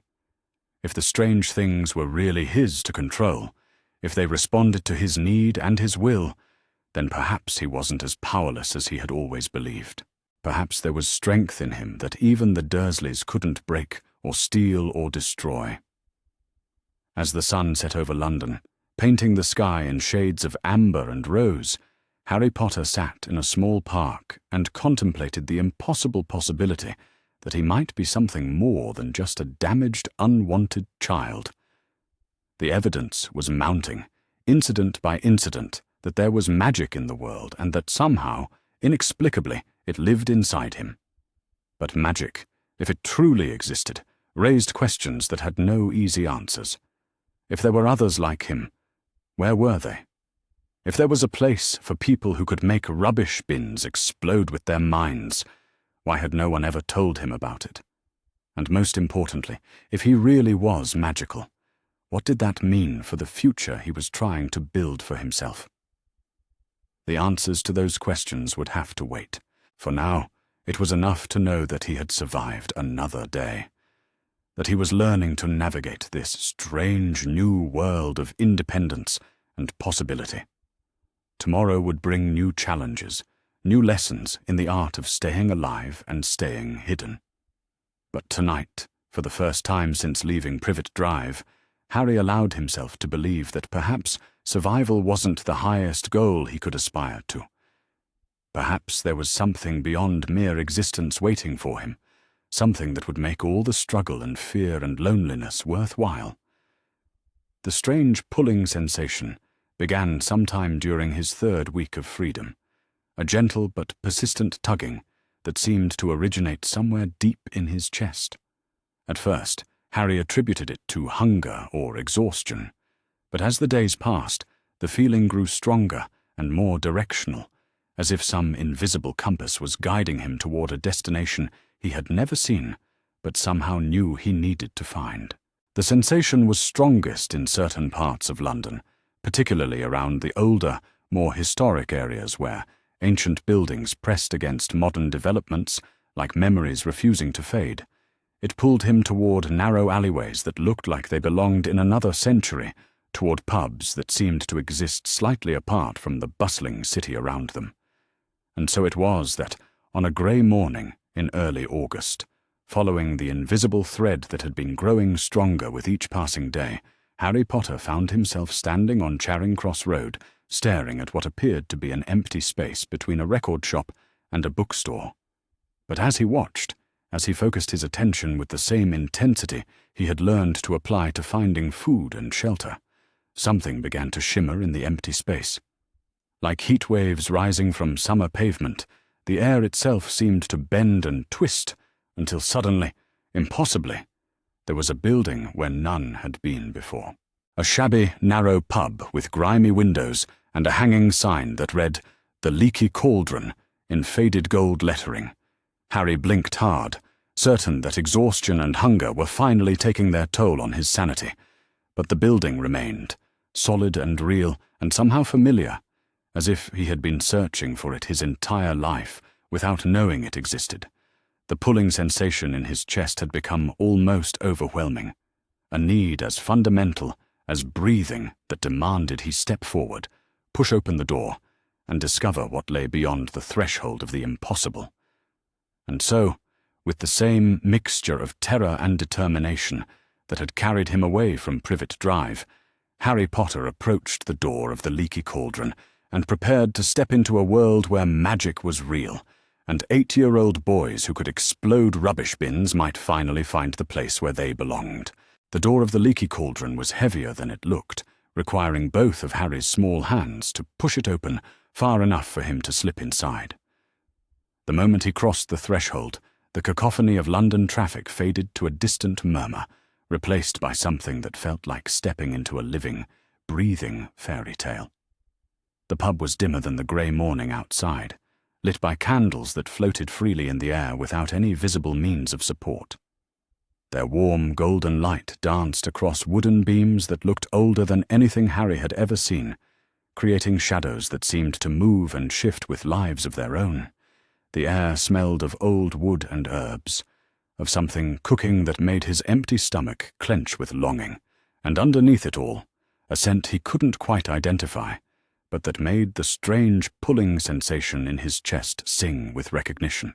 For a moment, Harry simply stood frozen in the doorway, overwhelmed by the sheer impossibility of what he was seeing.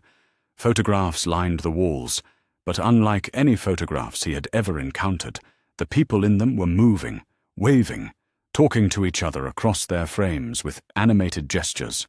A wizard in purple robes was demonstrating what appeared to be a small fireworks display for the amusement of his neighbours, while a witch in the corner frame was knitting something that seemed to be knitting itself. But it was the patrons of the pub who truly made Harry's breath catch in his throat. Men and women dressed in robes and pointed hats sat at wooden tables, engaged in conversations punctuated by gestures that made sparks fly from the ends of thin wooden sticks. A woman near the fireplace was reading a newspaper that appeared to be reading itself, the headlines shifting and changing as she watched. In the corner, an elderly wizard was playing chess with pieces that moved on their own, the tiny figures marching across the board with military precision. This was magic. Real, undeniable, impossible magic. And somehow, Harry had found his way into the middle of it. The sound of his entrance had attracted attention, and Harry became acutely aware of the curious glances being directed his way. He pulled the oversized coat Mrs. Chen had given him more tightly around his thin frame, suddenly conscious of how he must appear to these strange, wonderful people. A dirty, malnourished child in clothes that didn't fit, standing in their magical sanctuary like an intruder. The man behind the bar was perhaps 60 years old, with a round, cheerful face and a completely bald head that gleamed in the candlelight. When he spoke, his voice carried the warm authority of someone accustomed to welcoming travelers from all walks of life. "Well now," he said, setting down the glass he had been polishing with movements that seemed unnecessarily elaborate. "That's not something you see every day. A young one, all on his own, finding his way through the barrier." Harry's heart hammered against his ribs as every eye in the pub turned toward him. He had learned to be invisible on the streets of London, to move through crowds without attracting notice. But here in this warm, impossible place, invisibility seemed beyond his reach. "I'm sorry," Harry said, his voice barely above a whisper. "I didn't mean to intrude. I can leave if I'm not supposed to be here." The barman's expression shifted from curiosity to concern as he took in Harry's appearance more carefully. The oversized clothes, the hollow cheeks, the way the boy held himself as if prepared to bolt at any moment. Tom had been serving drinks in the leaky cauldron for more than 30 years, and he had developed an eye for souls in need of sanctuary. Now, none of that," Tom said, coming around the bar with movements that were surprisingly gentle for such a large man. "You found your way here, didn't you? That's not something that happens by accident, especially not for one so young. Come, sit by the fire and tell old Tom what brings you to our little establishment." Before Harry could protest or retreat, a warm hand settled gently on his shoulder, guiding him toward a table near the large stone fireplace. The heat felt wonderful against his cold skin, and despite his wariness, Harry found himself sinking gratefully into the offered chair. Tom returned with a steaming mug of something that smelled like chocolate and cinnamon, setting it before Harry with the kind of careful attention usually reserved for much more important guests. "There we are," Tom said, settling his bulk into the chair across from Harry. "Nothing like a warm drink to chase away the London chill. Now then, what's your name, young sir?" Harry hesitated, wrapping his cold fingers around the warm mug. Every instinct developed during his weeks on the streets screamed warnings about giving his real name to adults, especially adults who might have connections to authorities. But something about this place, about Tom's genuine concern, made deception feel not just unnecessary, but somehow impossible. "Harry," he said finally. "Harry Potter." The effect of his name was immediate and dramatic. Conversations throughout the pub fell silent, every head turning toward their table with expressions of shock, wonder, and something that might have been reverence. Tom's face went pale, then flushed, then pale again, his mouth opening and closing soundlessly. "Harry Potter," Tom repeated, his voice barely audible. "Harry Potter, here in my pub, looking like he hasn't had a proper meal in weeks. But that's impossible. You're supposed to be safe, supposed to be protected, supposed to be with your family." The weight of their stares was becoming unbearable. Harry shrank back in his chair, wishing desperately that he could disappear entirely. He had made a mistake coming here, had revealed too much, had somehow stumbled into a situation that was far more complicated than he had imagined.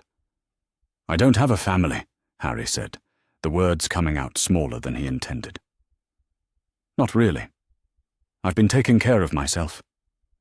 A witch at a nearby table gasped audibly, her hand flying to her mouth in horror. The man she was with half rose from his seat, as if he intended to intervene in some way, before apparently thinking better of it, and settling back down with obvious reluctance. Tom leaned forward across the table, his voice dropping to a whisper that somehow carried more urgency than shouting would have. "Child," he said, his eyes searching Harry's face, as if looking for answers to questions he didn't know how to ask. "Where have you been living? Who has been caring for you?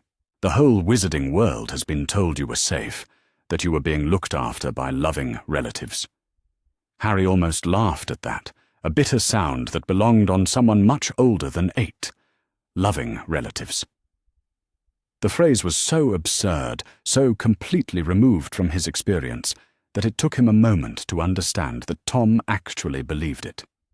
"The Dursleys," Harry said, testing the name like a bitter medicine. "Uncle Vernon and Aunt Petunia. They told me my parents died in a car crash, that I was a burden they had to bear. They kept me in a cupboard under the stairs and told me I was a freak." The silence that followed was deafening. Tom's face had gone white as parchment, and several of the other patrons were making sounds of distress and outrage. A young witch near the window was crying openly, tears streaming down her cheeks as she stared at Harry with undisguised heartbreak. "A cupboard," Tom repeated, his voice hollow with disbelief. "They kept you in a cupboard. Harry Potter, the boy who lived, treated like vermin by the very people who were supposed to protect him." Harry frowned, confused by the title and by the evident significance his name held for these people. "Boy who lived," he repeated questioningly. "What does that mean?" The question seemed to break something in Tom's composure. The older man buried his face in his hands, his shoulders shaking with what might have been grief or rage or both. It was a witch from the corner table who answered, her voice gentle but thick with emotion. "You defeated you-know-who when you were just a baby," she said, approaching their table with careful, reverent steps. "The darkest wizard in centuries, the one who killed your parents, tried to kill you too. But somehow, some way, his curse rebounded. You survived and he was destroyed. You saved us all, little one." Harry stared at her, trying to process information that seemed to belong in one of the fairy tales he had sometimes glimpsed in shop windows. Dark wizards, rebounding curses, saving the world as a baby. It was too much, too impossible, too removed from the reality of cupboards and hunger and 3 days without water. "I think there's been a mistake," Harry said slowly. "I'm not anyone special. I'm just a freak who makes strange things happen when I'm scared or angry. I can't even take care of myself properly." The witch knelt beside his chair, her eyes level with his, and when she spoke, her voice carried absolute certainty. "Sweet child," she said, reaching out as if to touch his face before stopping herself, "there has been no mistake. You are Harry Potter, son of James and Lily Potter, the most powerful and loving wizards of their generation. You are the boy who lived, and you are most certainly not a freak." Before Harry could respond, the pub door opened again, admitting a gust of cold air and a woman whose presence seemed to command immediate attention. She was perhaps 40, with greying brown hair pulled back in a severe bun and robes of deep blue that spoke of both authority and wealth. Her eyes swept the room, taking in the unusual silence and the gathered crowd around Harry's table, before settling on Harry himself with an expression of dawning recognition and horror. "Madame Clearwater," Tom said, rising hastily from his chair with obvious relief. "Thank Merlin you're here. We have a situation that requires someone with your expertise." Madame Clearwater approached with quick, efficient steps, her trained healer's eye cataloguing Harry's condition with professional thoroughness. The hollow cheeks, the oversized clothes, the way he held himself with the careful stillness of someone accustomed to making himself small and unnoticed. "This is Harry Potter," Tom continued, his voice heavy with implications. "He says he's been living with muggles, that they kept him in a cupboard, that he's been caring for himself on the streets." Madame Clearwater's face went through a series of expressions, from shock to fury to a kind of maternal protectiveness that made something tight in Harry's chest begin to loosen. "On the streets," she repeated, her voice carefully controlled. "How long?" "3 weeks," Harry said, then corrected himself with the precision that had become second nature. 3 weeks and 4 days since I left."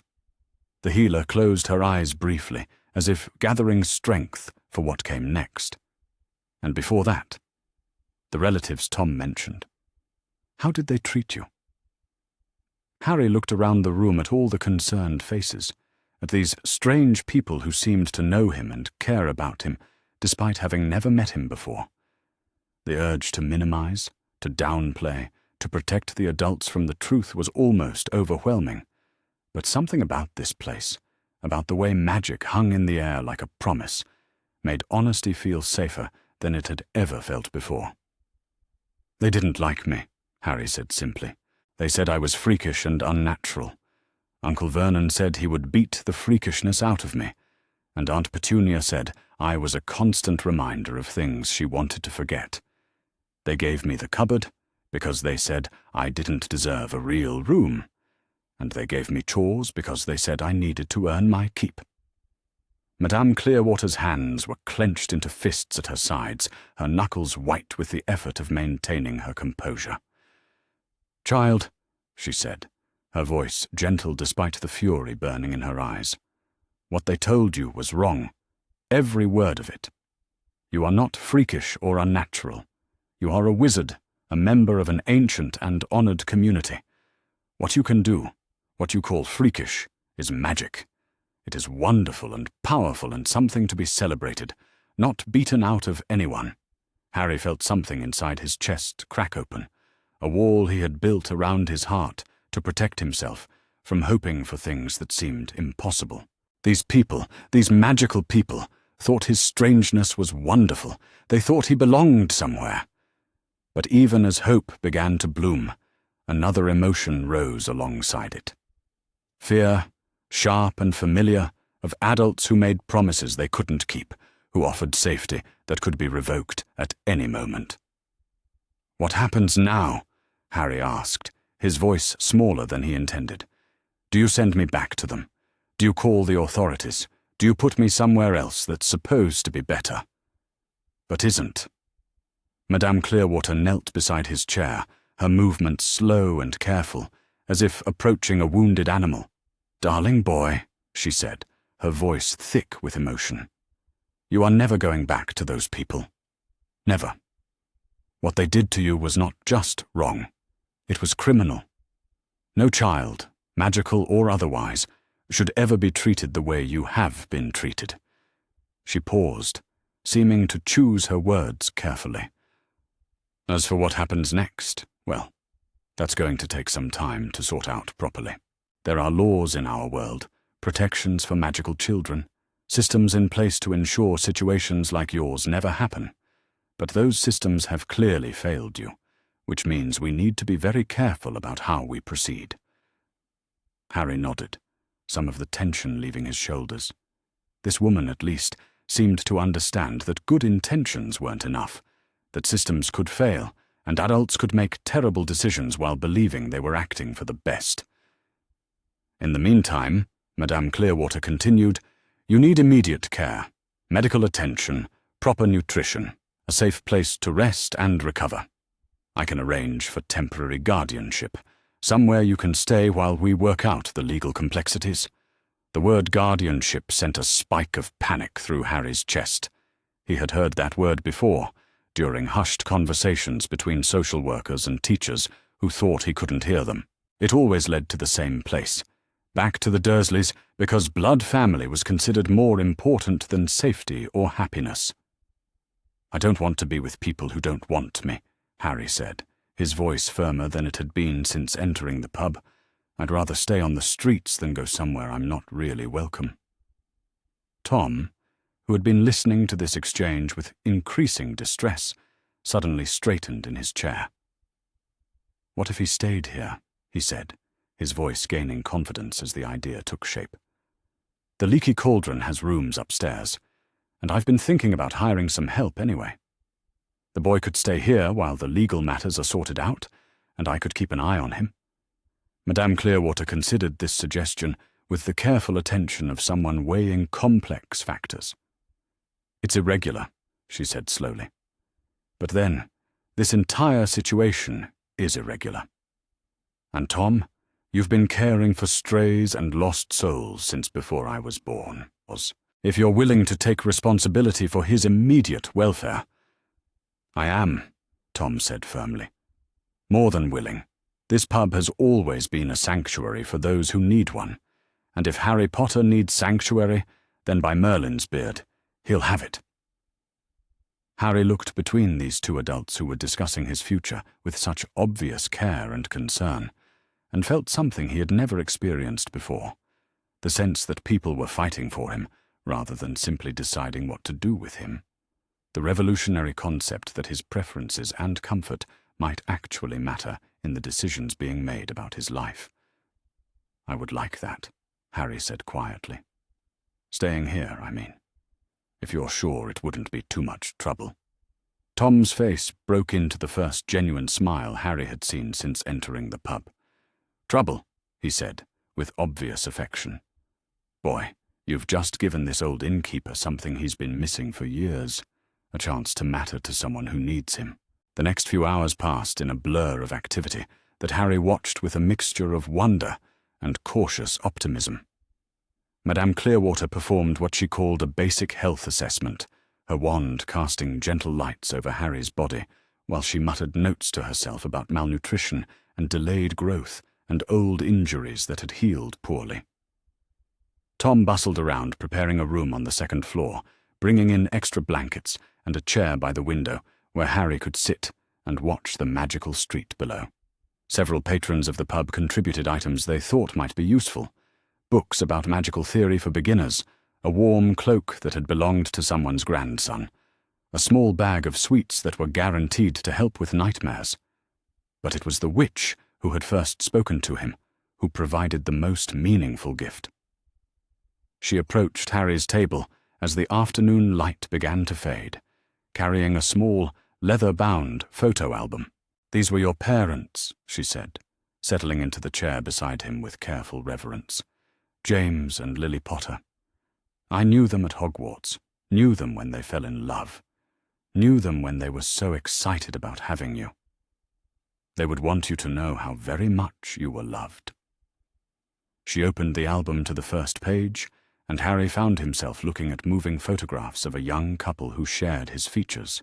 His father had the same unruly dark hair, the same thin face, though his eyes were warm brown rather than green.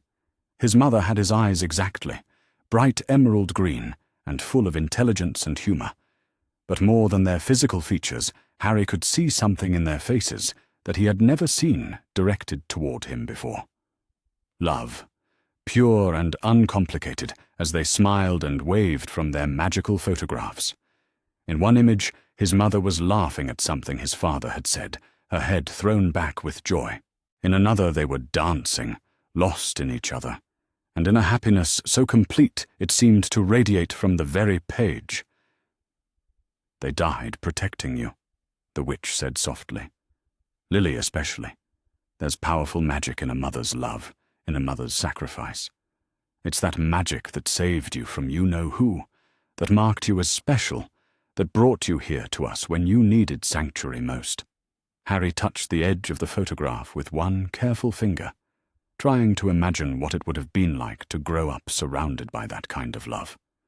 To be celebrated for his magic rather than punished for it, to be cherished rather than tolerated, to have parents who saw his potential rather than his inconvenience. "Thank you," he whispered, his voice thick with emotions he didn't have names for. As the evening wore on and the pub gradually emptied of its regular patrons, Harry found himself sitting by the fireplace in what Tom assured him was now his room, the photo album open on his lap, Madame Clearwater's healing potions working their slow magic on his malnourished body.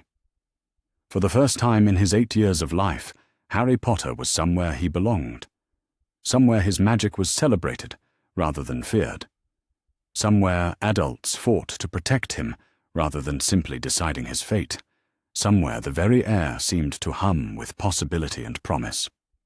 The boy who had fled Privet Drive 3 weeks earlier had been a victim, a survivor at best, shaped by cruelty and abandonment into something small and frightened and apologetic for his very existence. But the boy who fell asleep in the leaky cauldron that night was something new, something that had never been allowed to exist before. He was Harry Potter, son of James and Lily, the boy who lived. And he was finally, impossibly, home.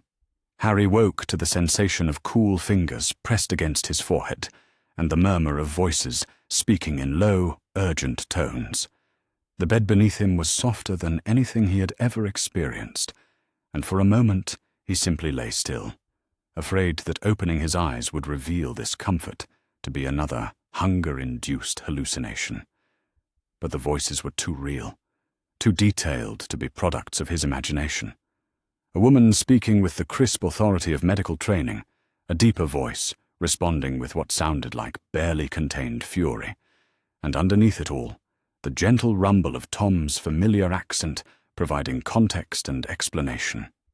When Harry finally opened his eyes, he found himself in a room he didn't recognize, though the warm golden light filtering through tall windows suggested he was still somewhere within the magical world he had discovered. The ceiling was higher than anything in the leaky cauldron, supported by pillars that seemed to be carved from a single piece of white stone that gleamed like pearl. The woman leaning over him was not Madame Clearwater, but someone younger, with short auburn hair and robes of deep green marked with symbols Harry didn't recognize. When she noticed his awakening, her expression shifted from professional concern to something warmer and more personal.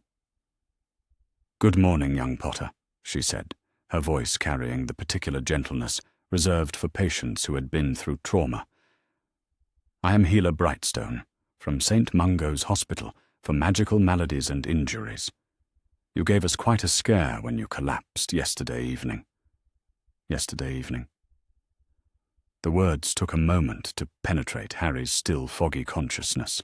The last thing he remembered clearly was falling asleep in his room at the leaky cauldron, the photo album of his parents still open on his lap, the first real sense of safety he had ever known settling around him like a warm blanket.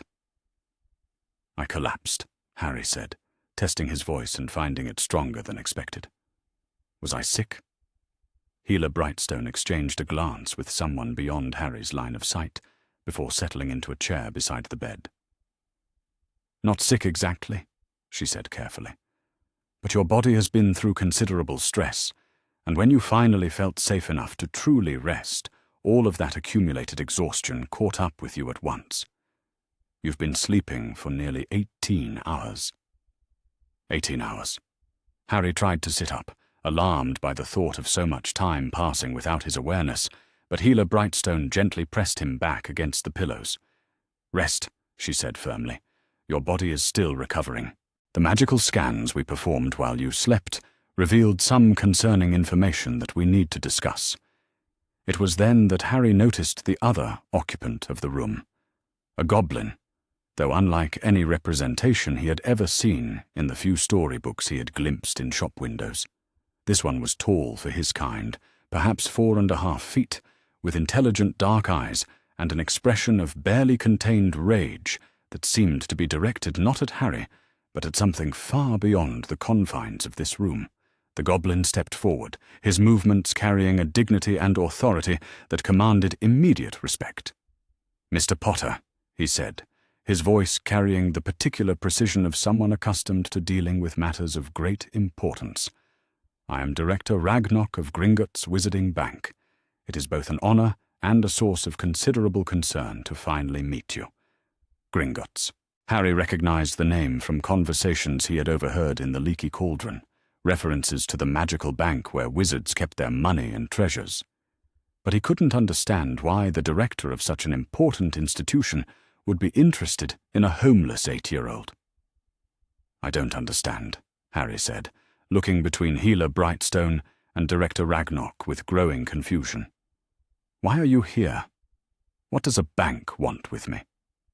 Director Ragnok's expression grew grimmer if such a thing were possible. "Mr. Potter," he said, settling into another chair with movements that suggested this would not be a brief conversation. "You are not just any homeless child. You are the Potter heir, the last surviving member of one of the oldest and wealthiest magical families in Britain. By rights, you should have been raised in comfort and security, with full knowledge of your heritage and inheritance." The words seemed to belong in someone else's story. Heir, wealthy family, inheritance. These were concepts so far removed from Harry's experience that they might as well have been spoken in a foreign language. "I think you have me confused with someone else," Harry said slowly. "I don't have any money. I've been living on scraps and sleeping in doorways. If I were wealthy, surely someone would have told me." The look that passed between Director Ragnok and Healer Brightstone carried implications that Harry was not yet ready to understand. "Mr. Potter," Director Ragnok said, his voice taking on the carefully controlled tone of someone delivering devastating news. "Your parents established multiple vaults in your name before their deaths. A trust vault for your immediate needs while you were a minor, and your full inheritance vault which would become accessible when you reached 17. These vaults have been under the management of your magical guardian since you were placed with your relatives." Harry felt something cold settle in the pit of his stomach. "My magical guardian," he repeated. Director Ragnok nodded grimly. "Professor Albus Dumbledore, headmaster of Hogwarts School of Witchcraft and Wizardry, the man who placed you with your aunt and uncle, who assured our bank and the Ministry of Magic that you were being properly cared for in a loving home." The coldness was spreading now, reaching into Harry's chest and making it difficult to breathe properly. "But I wasn't being properly cared for," Harry said, his voice smaller than he intended. "And it definitely wasn't a loving home." Director Ragnok's hands clenched into fists on the arms of his chair. "No, Mr. Potter, it most certainly was not. Which raises some very serious questions about how your guardian could have been so utterly mistaken about your circumstances, particularly given that he has been withdrawing funds from your trust vault for your care and education." The room seemed to tilt around Harry. Funds for his care and education, money that was supposed to ensure he was properly looked after while he was locked in a cupboard and fed scraps like an unwanted pet. "How much?" Harry asked, though he wasn't sure he wanted to know the answer. Healer Brightstone leaned forward, her expression gentle but honest. "Enough to have ensured you lived in comfort, attended the finest schools, had proper medical care, and wanted for nothing," she said softly. "Enough that you should never have known a moment's hunger or fear or loneliness." Harry closed his eyes, trying to process this information.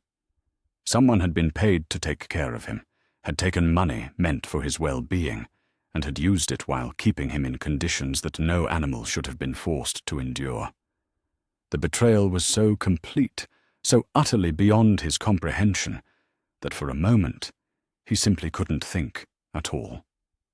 "Who has the money now?" he asked, when he could speak again. Director Ragnok's expression grew even darker. "The withdrawals stopped 3 weeks ago," he said, "precisely when you would have escaped from your relative's home. It seems Professor Dumbledore became aware that you were no longer under their care and ceased taking funds for your upkeep." Harry felt something that might have been hysteria bubbling up in his chest. "So he knew," Harry said, his voice taking on a strange, distant quality. "He knew I had run away, and instead of looking for me or making sure I was safe, he just stopped taking money for my care." "That appears to be the case." "Yes," Director Ragnok confirmed. For several minutes, the room was silent except for the sound of Harry's breathing and the distant bustle of what he was beginning to realize must be the Goblin Bank itself. When he finally spoke again, his voice carried a hardness that belonged on someone much older. "I want to see them," Harry said. "The vaults. I want to see what was supposed to be mine." Director Ragnok studied Harry's face with the attention of someone evaluating a business proposition. "Mr. Potter," he said slowly, "there are things in those vaults particularly your inheritance vault, that may be difficult for someone your age to understand. Information about your parents, about the war that claimed their lives, about the responsibilities that come with your heritage. Harry met the goblin's gaze steadily. "I've already had to understand things that children shouldn't have to understand," he said with quiet determination. "I think I can handle learning about my real family." After another long moment, Director Ragnok nodded. "Very well," he said, rising from his chair with obvious decision. "Healer Brightstone, is Mr. Potter well enough for a brief journey through the bank?" Healer Brightstone performed a quick assessment with her wand, muttering under her breath as lights played over Harry's still thin frame. "Physically?" "Yes," she said, "but this is likely to be emotionally challenging. I'd prefer to accompany you." Harry found himself dressed in robes that actually fit properly for the first time in his life, courtesy of the hospital's supplies for young patients. The fabric was soft and warm, and as they made their way through corridors lined with marble and precious metals, he began to understand that he was seeing wealth beyond anything he had ever imagined. Gringotts was more than a bank. It was a fortress. Goblin guards in elaborate armor stood at attention along the corridors, their eyes sharp and intelligent as they assessed every visitor. The carts that carried them deeper into the earth moved with smooth precision along tracks that seemed to extend into the very heart of the earth itself. "Your trust vault first," Director Ragnok said, as they descended through chambers that grew more elaborate with each level.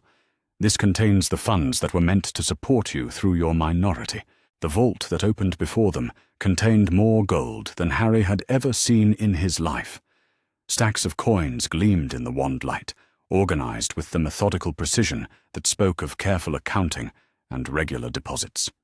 But what caught Harry's attention were not the riches themselves, but the withdrawal records that Director Ragnok showed him with grim satisfaction. Monthly withdrawals, he explained, pointing to entries in a ledger that documented years of transactions. Supposedly for your housing, food, clothing, medical care, and education. Amounts that would have supported a family of 4 in considerable comfort. Harry stared at the records, trying to reconcile these numbers with the reality of his cupboard, his hunger, his second-hand clothes that never fit properly. "They took this money and kept me in a cupboard," he said, his voice hollow with disbelief. "Yes, Mr. Potter, they did," Director Ragnok confirmed, and Professor Dumbledore authorized every withdrawal. But it was the inheritance vault that truly took Harry's breath away.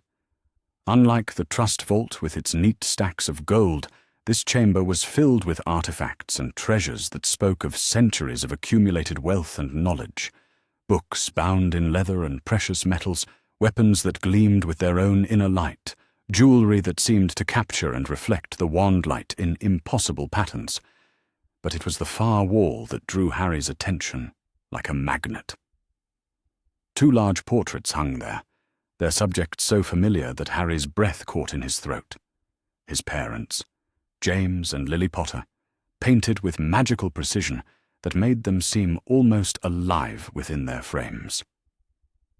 As Harry approached, the portraits stirred, their painted eyes focusing on him with expressions of wonder and overwhelming joy. "Harry," his mother whispered, her painted voice carrying the same warmth he remembered from the photographs in the leaky cauldron. "Oh, my darling boy, look how you've grown."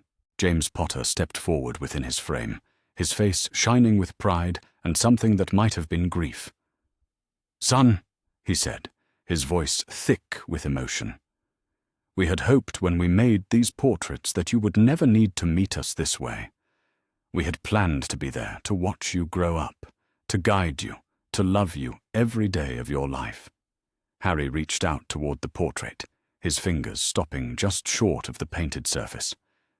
"They told me you died in a car crash," he said, his voice barely audible. "They told me you were drunk and irresponsible, and that I was lucky they were willing to take me in." Lily's painted face contorted with fury that was terrible to behold. "Those monsters," she breathed, her voice carrying a mother's rage that transcended the boundaries between life and art. How dare they? How dare they poison your memory of us with such lies? James's portrait seemed to be struggling with emotions too large for painted features to adequately express.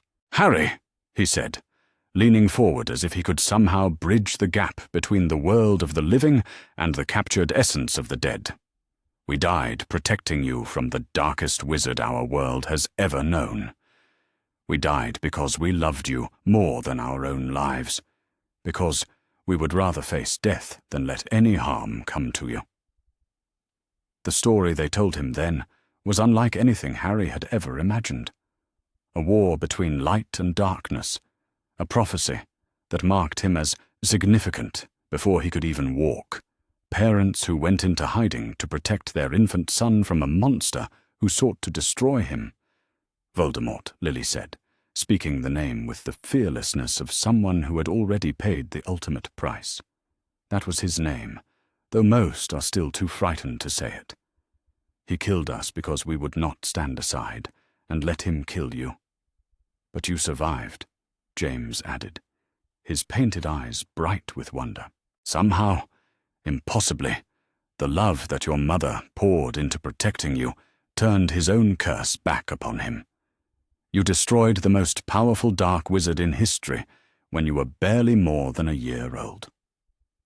Harry sank into a chair that Director Ragnarok had quietly provided, overwhelmed by the magnitude of what he was learning. "The boy who lived," he said, remembering the title the witch at the Leaky Cauldron had used. "That's what they called me. But I don't feel like someone who defeated a dark wizard. I feel like someone who couldn't even escape from a cupboard without help." Lily's portrait smiled with infinite tenderness. "Darling boy," she said, her voice full of maternal love that reached across the boundaries of death itself. "You survived 8 years with people who tried to break your spirit, who told you terrible lies about yourself and about us. You escaped when you needed to. You found your way to the magical world on your own, and you've begun to heal from wounds that should never have been inflicted. That takes more courage and strength than anything you did as a baby." James nodded emphatically. "We are so proud of you," he said, his voice thick with emotion. "So incredibly proud of the boy you've become, despite everything they tried to do to you." Director Ragnarok, who had been standing respectfully silent during this reunion, stepped forward with an expression that suggested the business portion of their visit was not yet complete. "Mr. Potter," he said gently, "there are other matters we need to discuss. Legal matters regarding your guardianship, your education, and the management of your inheritance." Harry wiped his eyes, trying to compose himself enough to focus on practical concerns. "Professor Dumbledore," Harry said, testing the name. "He's supposed to be my guardian, but he took money for my care, and left me with people who treated me like I was less than human." Director Ragnarok nodded grimly. "The situation is complex," he said. "Professor Dumbledore has considerable influence in our world, and his reputation for wisdom and benevolence is well established. However, the evidence of his failure to protect you is undeniable." "What evidence?" Harry asked. Healer Brightstone stepped forward, her expression professional but compassionate. "The medical examination we performed revealed signs of chronic malnutrition, old injuries that healed improperly without magical intervention, and psychological indicators consistent with long-term emotional abuse," she said quietly. "These findings, combined with the financial records Director Ragnarok has shown you, paint a clear picture of systematic neglect and possible fraud." Harry felt a strange sense of vindication. For years he had been told that his treatment was normal, that he was lucky to have any home at all, that his complaints were signs of ingratitude and selfishness. Now, finally, adults with authority were confirming what he had always known in his heart. What had been done to him was wrong. "What happens now?" Harry asked. Director Ragnarok and Healer Brightstone exchanged glances before the goblin responded. "That, Mr. Potter, depends largely on what you want to happen," he said. You are the victim here, and as such, you have certain rights that have been badly neglected. We can pursue legal action against both your relatives and your guardian. We can arrange for proper guardianship with people who will actually care for your well-being. We can ensure that your inheritance is properly protected from future misuse. For the first time since waking up in this strange, wonderful, terrible new reality, Harry felt something approaching hope. "I want to learn," he said, his voice growing stronger with each word. "I want to understand magic, and I want to know about my parents, and I want to become someone they would be proud of, and I want to make sure that what happened to me never happens to any other magical child." Lily's portrait beamed with pride. "That, my darling boy," she said, "sounds exactly like the kind of person we hoped you would grow up to be." As they made their way back through the depths of Gringotts, Harry's mind was spinning with possibilities that had been unimaginable just hours earlier. He had money, real money, enough to ensure his security and education.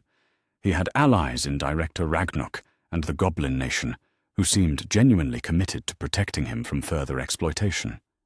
Most importantly, he had the truth about his parents, about his heritage, about the reasons behind the suffering he had endured. But with these revelations came a new understanding of just how completely he had been betrayed by the adult world. The man who was supposed to protect him had not only failed in that duty, but had actively profited from his suffering. The relatives who were supposed to love him had taken payment for his care while treating him with deliberate cruelty. As they emerged into the marble lobby of Gringotts, Harry Potter was no longer the same boy who had collapsed from exhaustion in the leaky cauldron. He was someone with power, with resources, with knowledge of his own worth. He was someone who had been grievously wronged, but who now had the means to seek justice. Most importantly, he was someone who knew, beyond any doubt, that he had been deeply and unconditionally loved by parents who had died to protect him. That knowledge, more than any amount of gold or any legal victory, was the foundation upon which he could begin to build a life worthy of their sacrifice. The boy who had fled Privet Drive in fear and desperation was gone forever. In his place stood Harry Potter, heir to one of the most ancient magical families in Britain, survivor of the darkest wizard in history, and someone who was finally ready to claim his place in the world that had always been his birthright. The journey ahead would not be easy, but for the first time in his life, Harry was not facing it alone. The offer came as Harry was still processing the magnitude of what he had learned in the vaults below. Director Ragnok had led him back to a private office that spoke of centuries of accumulated authority, its walls lined with documents that seemed to shimmer with their own magical protections. The chair they provided for Harry was sized appropriately for someone his age, but the gravity of the conversation made him feel much older than 8 years. Director Ragnok settled behind his massive desk with the deliberate movements of someone about to discuss matters of great importance. When he spoke, his voice carried the weight of formal ceremony. "Mr. Potter," he said, his dark eyes holding Harry's gaze steadily, "what I am about to propose is unprecedented in the modern relationship between wizard kind and goblin kind. However, your circumstances are equally unprecedented, and exceptional situations require exceptional solutions." Harry found himself leaning forward, drawn by the solemnity in the goblin's voice. "The Goblin Nation has certain legal protections that extend beyond the jurisdiction of the British Ministry of Magic," Director Ragnok continued. "Ancient treaties, signed in blood and gold, that guarantee our sovereignty in matters pertaining to those who seek sanctuary within our halls." He paused, studying Harry's expression with the attention of someone evaluating a complex business proposition. "I am offering you formal sanctuary under goblin protection," he said simply. "Not as a temporary measure while legal matters are sorted out, but as a permanent arrangement. You would be considered a ward of the Goblin Nation, with all the rights and protections that such a status entails." The words hung in the air between them, loaded with implications that Harry was only beginning to understand. Sanctuary. Protection. A permanent arrangement that would take him away from the world that had failed him so completely. What would that mean? Harry asked, his voice careful and thoughtful. What would my life look like? Director Ragnarok's expression softened slightly, revealing something that might have been paternal concern beneath his professional demeanor. You would live here in Gringotts, he said. We have residential quarters that have housed visiting dignitaries and long-term guests. You would receive an education appropriate to your heritage, taught by the finest tutors that gold can secure. Most importantly, you would be safe from those who have failed in their duty to protect you. Harry considered this offer with the careful attention he had learned to apply to any major decision. Safety was appealing, certainly, and the idea of education filled him with a hunger that went deeper than his physical needs. But there was something in the way Director Ragnarok spoke that suggested complications he was not yet ready to reveal. What about other children? Harry asked. Would I have friends my own age? Director Ragnarok's expression grew thoughtful. The goblin community includes families, naturally, he said. Children who could serve as companions and playmates. However, I must be honest with you, Mr. Potter. Goblin children mature at a different rate than human children, and our cultural expectations may be unfamiliar to you. He gestured toward a portrait on the wall that showed a goblin family in formal dress, their expressions dignified but distant. We value discipline, precision, and respect for authority above the more casual interactions that human children often prefer. Friendship among goblins is earned through demonstrated competence and shared achievement rather than simple compatibility. Harry nodded slowly, recognizing the truth in what Director Ragnarok was telling him. This would not be a childhood in any conventional sense, but then he had never really had a conventional childhood anyway. The educational opportunities, Harry said. What would I learn? Director Ragnarok's eyes lit up with genuine enthusiasm. Everything, he said simply. Magical theory at a level far beyond what you would receive at Hogwarts. Goblin mathematics and engineering, which form the foundation of our superiority in matters of finance and construction. Languages, both magical and mundane. History, not just the sanitized version taught to wizard children, but the real story of our world's conflicts and alliances. He leaned forward across his desk, his voice taking on the passion of someone discussing his life's work.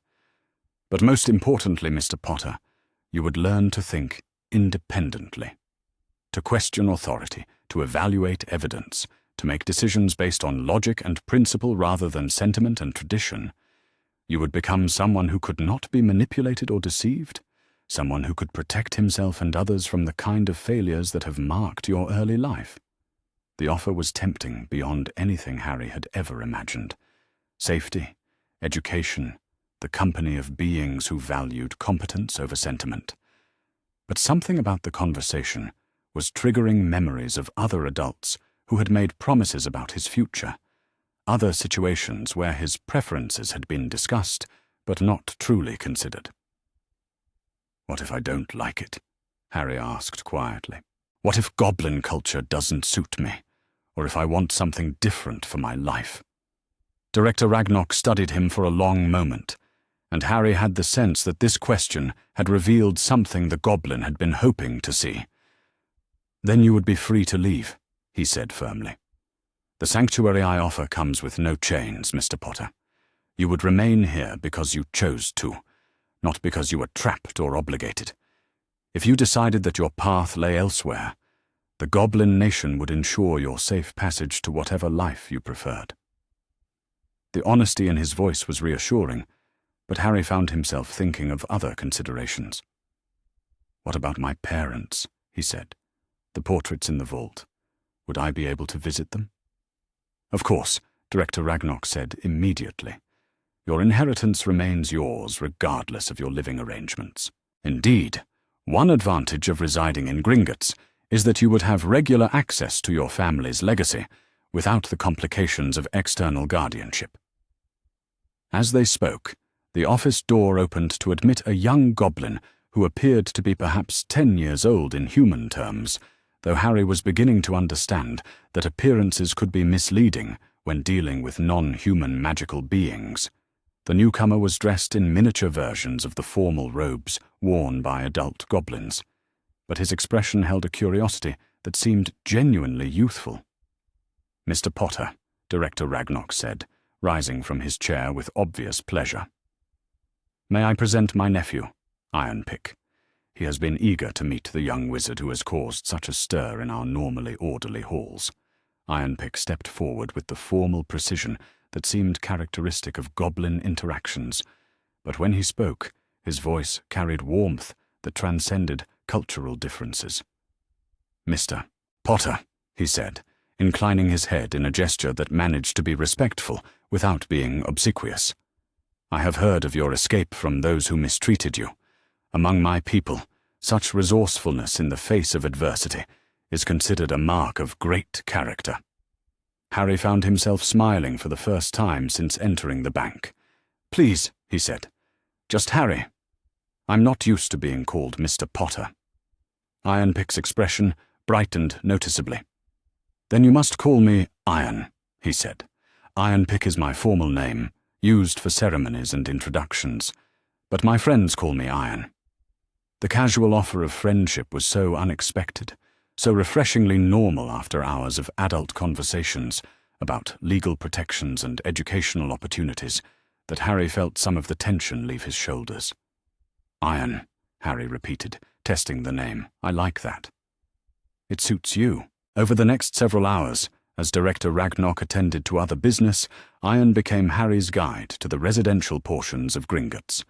The living quarters were more luxurious than anything Harry had ever seen, but it was Iron's commentary that made them feel potentially welcoming rather than intimidatingly formal. "The thing about goblin homes," Iron explained as they walked through corridors lined with artwork that seemed to shift and change as they passed, is that everything serves multiple purposes. Beauty is important, but function is essential. That tapestry there, for example, is not just decorative. It tells the story of a particularly clever financial negotiation that saved 3 goblin clans from bankruptcy. Harry studied the moving images woven into the fabric, watching tiny figures engage in what appeared to be heated discussions around a table laden with documents. "How can you tell what they're saying?" Harry asked. Iron grinned, revealing teeth that were sharper than human norm, but somehow seemed friendly rather than threatening. "Goblin tapestries include audio enchantments," he explained. "If you know the activation phrase, you can hear the actual conversations that inspired the artwork. My grandfather was one of the negotiators in that particular case, and he loves to have us listen to his younger self making what he now admits were some rather foolish demands." The residential quarters included a library that made Harry's breath catch in his throat. Books lined the walls from floor to ceiling, and floating platforms provided access to volumes that would otherwise have been far beyond reach. The texts were written in a variety of languages, some of which used symbols that Harry had never seen before. "These are the educational resources we mentioned," Iron said, noting Harry's fascination. "Everything from basic magical theory to advanced goblin engineering. But the really interesting books are in the restricted section." He gestured toward a portion of the library that was separated from the rest by what appeared to be a wall of shimmering energy. "Those contain knowledge that could be dangerous in the wrong hands," Iron continued. "Military strategy, curse development, the true history of wizard-goblin conflicts. Students have to demonstrate both competence and ethical grounding before they're granted access." Harry found himself drawn toward the restricted section, not by any desire for dangerous knowledge, but by the principle it represented. Here was a place where information was protected, not through arbitrary authority, but through earned trust. The dining hall was perhaps the most surprising aspect of the goblin residential areas. Rather than the formal, intimidating space Harry had expected, it was warm and welcoming, with tables sized for various age groups and conversation that flowed freely between adults and children. Goblin families eat together, Iron explained, as they observed the evening meal in progress. Children are expected to participate in adult conversations, to ask questions, to offer opinions. We believe that intellectual development requires engagement with complex ideas from an early age. Harry watched as a goblin child who appeared to be even younger than himself engaged in what seemed to be a spirited debate with several adults about the merits of different investment strategies. The child's opinions were listened to with genuine attention, and when the adults disagreed, they explained their reasoning with patience and respect. "It's different from human families," Iron said, following Harry's gaze. "Less emphasis on emotional comfort, perhaps, but more focus on developing competence and independence. Children here are expected to think for themselves rather than simply accepting adult authority." As the evening progressed, Harry found himself settling into conversations with various members of the goblin community. They asked him about his experiences with remarkable directness, but their questions seemed motivated by genuine interest rather than mere curiosity. An elderly goblin named Goldforge spent nearly an hour discussing Harry's accidental magic, offering theories about emotional triggers and the development of magical control that were far more sophisticated than anything Harry had encountered elsewhere. "Your magic responds to your emotional state because you have never been taught proper control techniques," Goldforge explained. "Not because you lack the ability, but because those responsible for your education failed to provide appropriate instruction. With proper training, you could learn to direct your magical energy with precision rather than simply reacting to external stimuli." A middle-aged goblin named Silveridge engaged Harry in a discussion about human-goblin relations that opened his eyes to aspects of magical society he had never considered. "Most wizards," she said, with characteristic goblin bluntness, "view our people as useful, but inferior. They appreciate our skills with metalwork and finance, but they do not truly respect our intelligence or our culture. This attitude has led to centuries of conflict and mistrust." She studied Harry's expression carefully before continuing. "You, however, seem to possess an unusual openness to perspectives beyond your own experience. This suggests that you might be capable of the kind of thinking that could eventually bridge some of these cultural divides." As the evening drew to a close, Harry found himself in the residential quarters that Director Ragnarok had indicated could be his if he chose to accept the sanctuary offer. The rooms were spacious and comfortable, with furnishings that managed to be both elegant and functional. A large window looked out over the goblin sections of underground London, revealing a community that was far more extensive and sophisticated than he had ever imagined. But it was the small details that made the space feel potentially welcoming. Books selected specifically for his age and interests, art that included both goblin and human subjects, a desk sized appropriately for someone his height but designed to accommodate years of growth. Iron had remained with him throughout the evening, and as they sat in the main room of the quarters, Harry found himself asking the questions that had been building throughout the day. "Are you happy here?" Harry asked. "Living with the goblins, being educated in their ways?" Iron considered this question with the thoughtfulness that seemed characteristic of his people. "Happiness is not really the goal," he said slowly. "Goblins value competence, achievement, the satisfaction that comes from mastering difficult skills and contributing to the community. But yes, I suppose I am happy. I am challenged. I am respected. I am learning to become someone who can make a meaningful difference in the world." He looked at Harry with obvious curiosity. "What about you?" he asked. "What would make you happy?" Harry thought about this question, trying to identify feelings and desires that he had never been allowed to explore. "I want to learn," he said finally. "I want to understand magic and history and all the things that no one ever bothered to teach me. I want to become someone my parents would be proud of, someone who can protect other children from the kind of life I had." Iron nodded approvingly. "Those are worthy goals," he said, "and they are goals that could be achieved here, among my people. But they could also be achieved elsewhere, if you found that goblin culture was not compatible with your nature. The conversation was interrupted by the arrival of Director Ragnok, who entered with the quiet authority that marked all his movements. "Mr. Potter," he said, settling into a chair that had clearly been designed for someone of his stature. "I trust your evening has been informative." Harry nodded, suddenly aware that he was expected to make a decision about his future. "It has been," he said honestly. "Everyone has been kind, and I can see that I would receive an excellent education here. But I have to ask, what would happen to my connection to the wizarding world if I accepted your offer?" Director Ragnok's expression grew thoughtful. "You would remain connected through your inheritance and your legal status," he said. "However, culturally and socially, you would become primarily goblin in your perspectives and loyalties. This is not necessarily a negative outcome, but it is a significant change from the path that was originally planned for your life." Harry absorbed this information, trying to weigh options that all seemed to carry both advantages and limitations. "How long do I have to decide?" he asked. Director Ragnok smiled, an expression that transformed his stern features into something almost grandfatherly. "As long as you need, Mr. Potter," he said. "The sanctuary offer stands regardless of how long you require to consider it. In the meantime, you are welcome to remain here as our guest while you explore your options." As Director Ragnok departed for the evening, Iron lingered behind, his expression thoughtful. "You know," he said, settling into the chair the adult goblin had vacated, "there is another option that my uncle did not mention.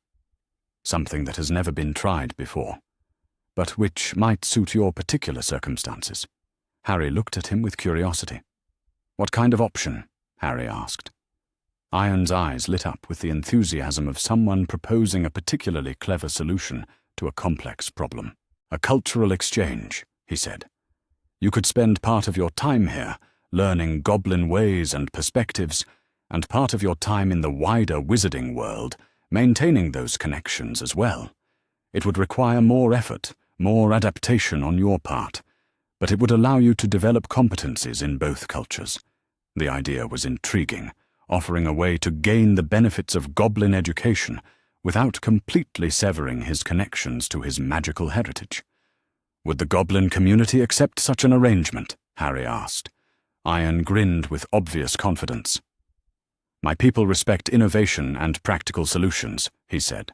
"If you could demonstrate competence in both environments, if you could serve as a bridge between our communities, I believe they would not only accept such an arrangement, but would view it as beneficial to goblin interests."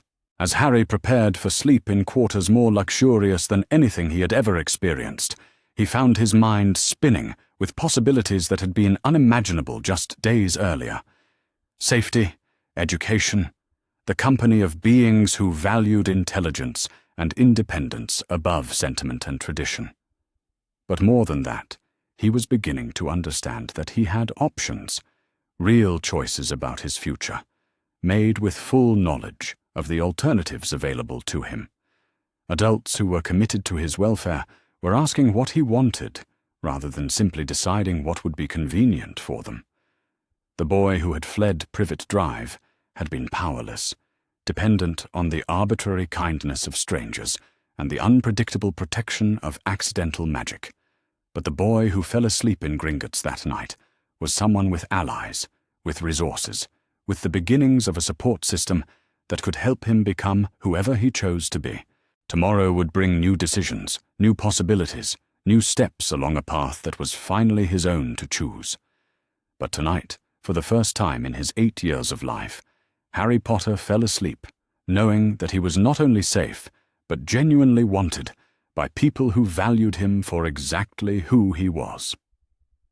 The morning of Harry's first venture into Diagon Alley proper dawned with the particular brightness that seemed to characterize his new life among the goblins.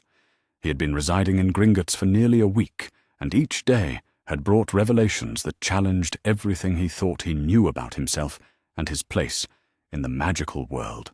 Griphook, who had become something of a mentor in matters of practical magic, waited for him in the main lobby of the bank with an expression that mixed professional duty with what might have been genuine affection. The goblin carried himself with the dignified bearing that Harry had learned to associate with those who held positions of real authority, but there was something in his eyes that suggested this particular expedition held significance beyond routine business. "Today, young Potter," Griphook said, his voice carrying the formal precision that marked important occasions, "we venture beyond the sanctuary of Gringotts to acquire the tools that will help you begin your true magical education." Harry adjusted the new robes that had been tailored specifically for him, marveling at how different it felt to wear clothes that actually fit properly. The fabric was of high quality but practical design, and the deep blue color had been chosen to complement his eyes in a way that no one had ever bothered to consider before. "The first wand," Harry said, testing the words that had been occupying his thoughts since Director Ragnarok had first explained the significance of the expedition. "The thing that will let me control my magic instead of having it control me." Griphook nodded approvingly. "Precisely," he said. "Though I must warn you that wand selection is rarely a simple matter. The process requires patience, openness to unexpected possibilities, and a willingness to trust in magics that are older and more mysterious than most wizards care to acknowledge." As they made their way through the marble corridors that connected the bank to the main thoroughfare of Diagon Alley, Harry found himself thinking about the conversations he had shared with Iron over the past several days. His new friend had described wand magic with the particular enthusiasm of someone who found the theoretical aspects as fascinating as the practical applications. "The thing that most wizards do not understand," Iron had explained during one of their late-evening discussions, "is that the wand does not simply channel magic. It forms a partnership with the wizard, a bond that influences not just how magic is cast, but how the wizard thinks about and relates to magical energy itself." Now, walking beside Griphook through the bustling magical street, Harry found himself wondering what kind of partnership awaited him. What aspect of his magical nature would be revealed through the selection process? Diagon Alley in full daylight was even more overwhelming than his first glimpse through the back entrance of the Leaky Cauldron. The shops pressed against each other with architectural enthusiasm, their colorful signs advertising everything from joke items to rare magical artifacts. Witches and wizards moved through the streets with the casual confidence of people entirely at home in their magical environment, and Harry found himself studying their faces with fascination. These were his people, in some fundamental sense, members of the magical community that had always been his birthright, even when he had been kept in ignorance of its existence. But watching them now, Harry was struck by how different his path to this place had been from what seemed to be the normal experience of magical children. A young witch about his own age walked past with her parents, chattering excitedly about her upcoming start at some preparatory school that would ready her for eventual enrollment at Hogwarts. Her robes were immaculate, her wand case was already monogrammed with her initials, and her entire demeanor spoke of a life where magic had always been expected and celebrated. Harry felt a brief pang of something that might have been envy, but it was quickly replaced by a different emotion entirely. Gratitude, perhaps, for the unusual path that had led him to this moment. The young witch with her perfect magical childhood would never understand the particular strength that came from surviving in a world that tried to crush your spirit, would never appreciate magic with the desperate intensity of someone who had discovered it after years of being told that strange abilities were something to be ashamed of. Ollivanders occupied a narrow shopfront that seemed to pulse with its own inner energy. The faded gold lettering above the door proclaimed the establishment's credentials with understated pride, and the windows displayed wands that seemed to shimmer with barely contained power. Griphook paused before the entrance, his expression taking on the particular gravity that Harry had learned to associate with significant moments. "Young Potter," he said, his voice carrying an unusual note of ceremony. "What you are about to experience may be unlike anything you have encountered before. Garrick Ollivander is widely regarded as the finest wandmaker of his generation, but he possesses certain eccentricities that some find unsettling. Harry looked up at the goblin with curiosity. "What kind of eccentricities?" he asked. Griphook's mouth twitched in what might have been amusement. He remembers every wand he has ever sold, and he has an unfortunate tendency to share detailed observations about their subsequent performance and the character traits they revealed in their owners, he explained. He also possesses an uncanny ability to discern things about young wizards that they may not yet know about themselves.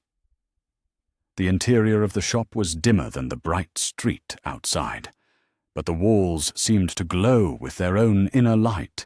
Thousands of narrow boxes were stacked from floor to ceiling, each one presumably containing a wand, waiting for its destined wizard.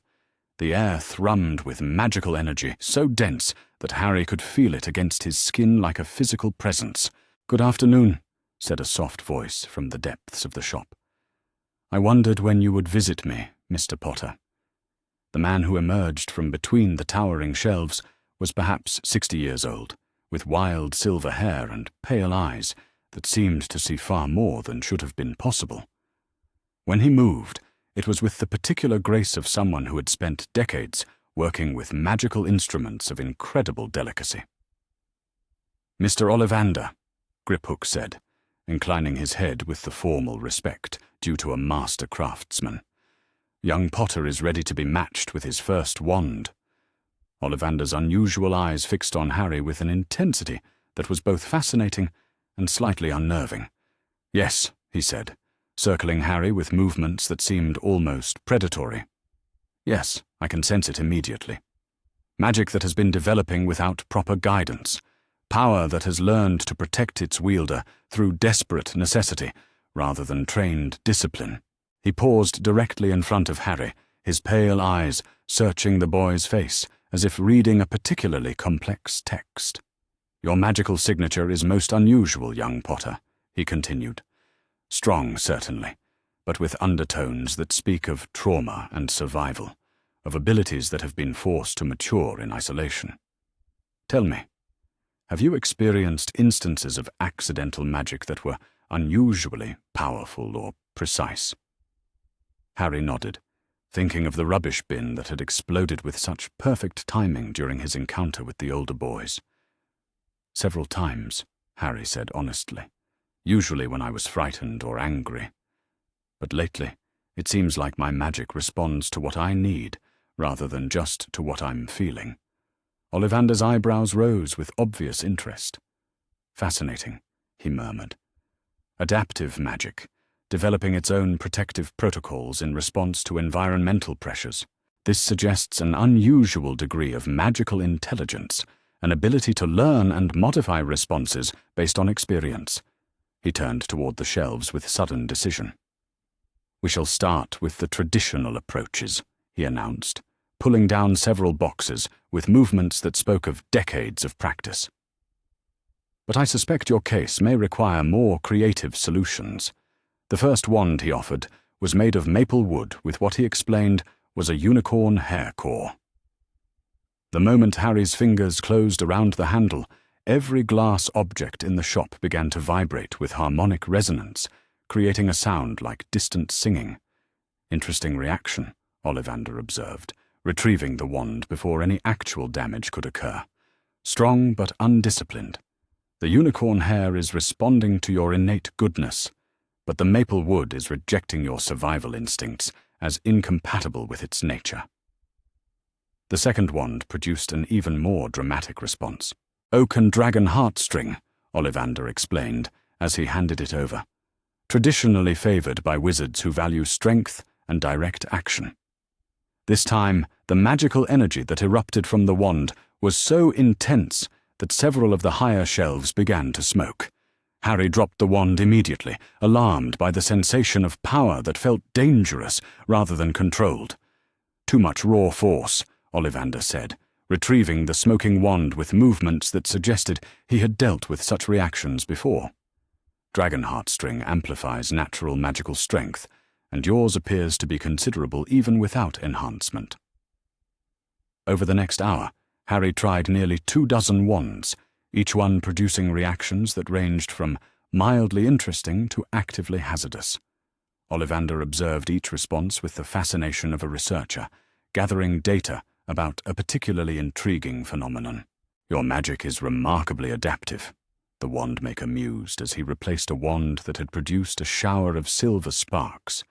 "Each core material reveals different aspects of your magical nature, but none of them seem to achieve proper balance with your current state of development." Griphook, who had been watching these proceedings with obvious interest, stepped forward with an expression of growing concern.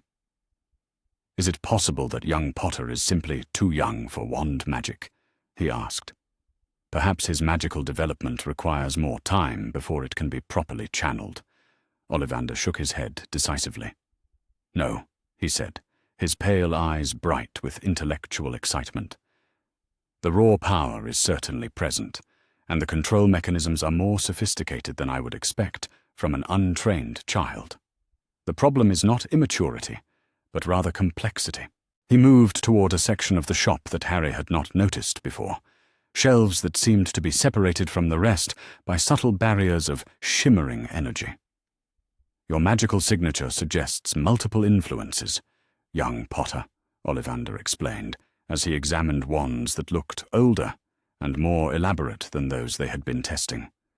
"The protective magic your mother used to save your life, the residual connection to the Dark Lord who tried to kill you, and now the adaptive development that occurred during your years of enforced independence."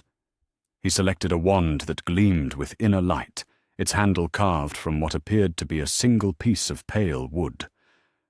"Holly and phoenix feather," he said, offering it to Harry with unusual ceremony.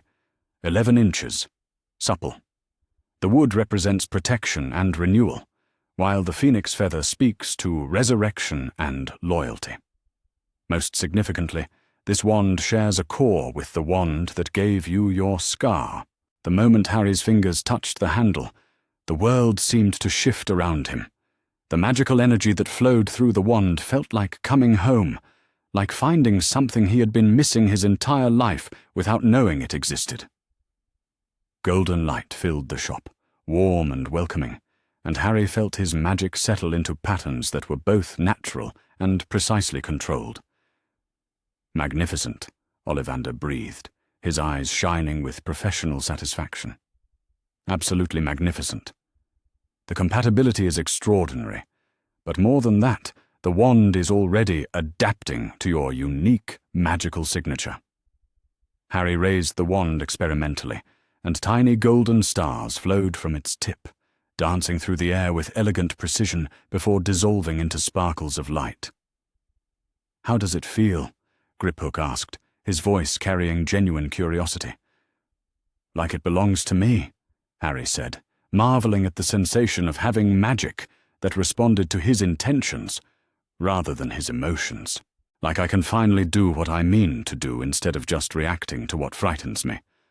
Ollivander nodded with obvious approval. "The Holly Wand will serve you well, young Potter," he said, "but I sense that your magical education may require additional tools as your abilities continue to develop." He moved toward another section of the shop, this one containing wands that looked different from anything Harry had seen before. The handles were longer, the wood was darker, and each one seemed to radiate its own distinct magical presence.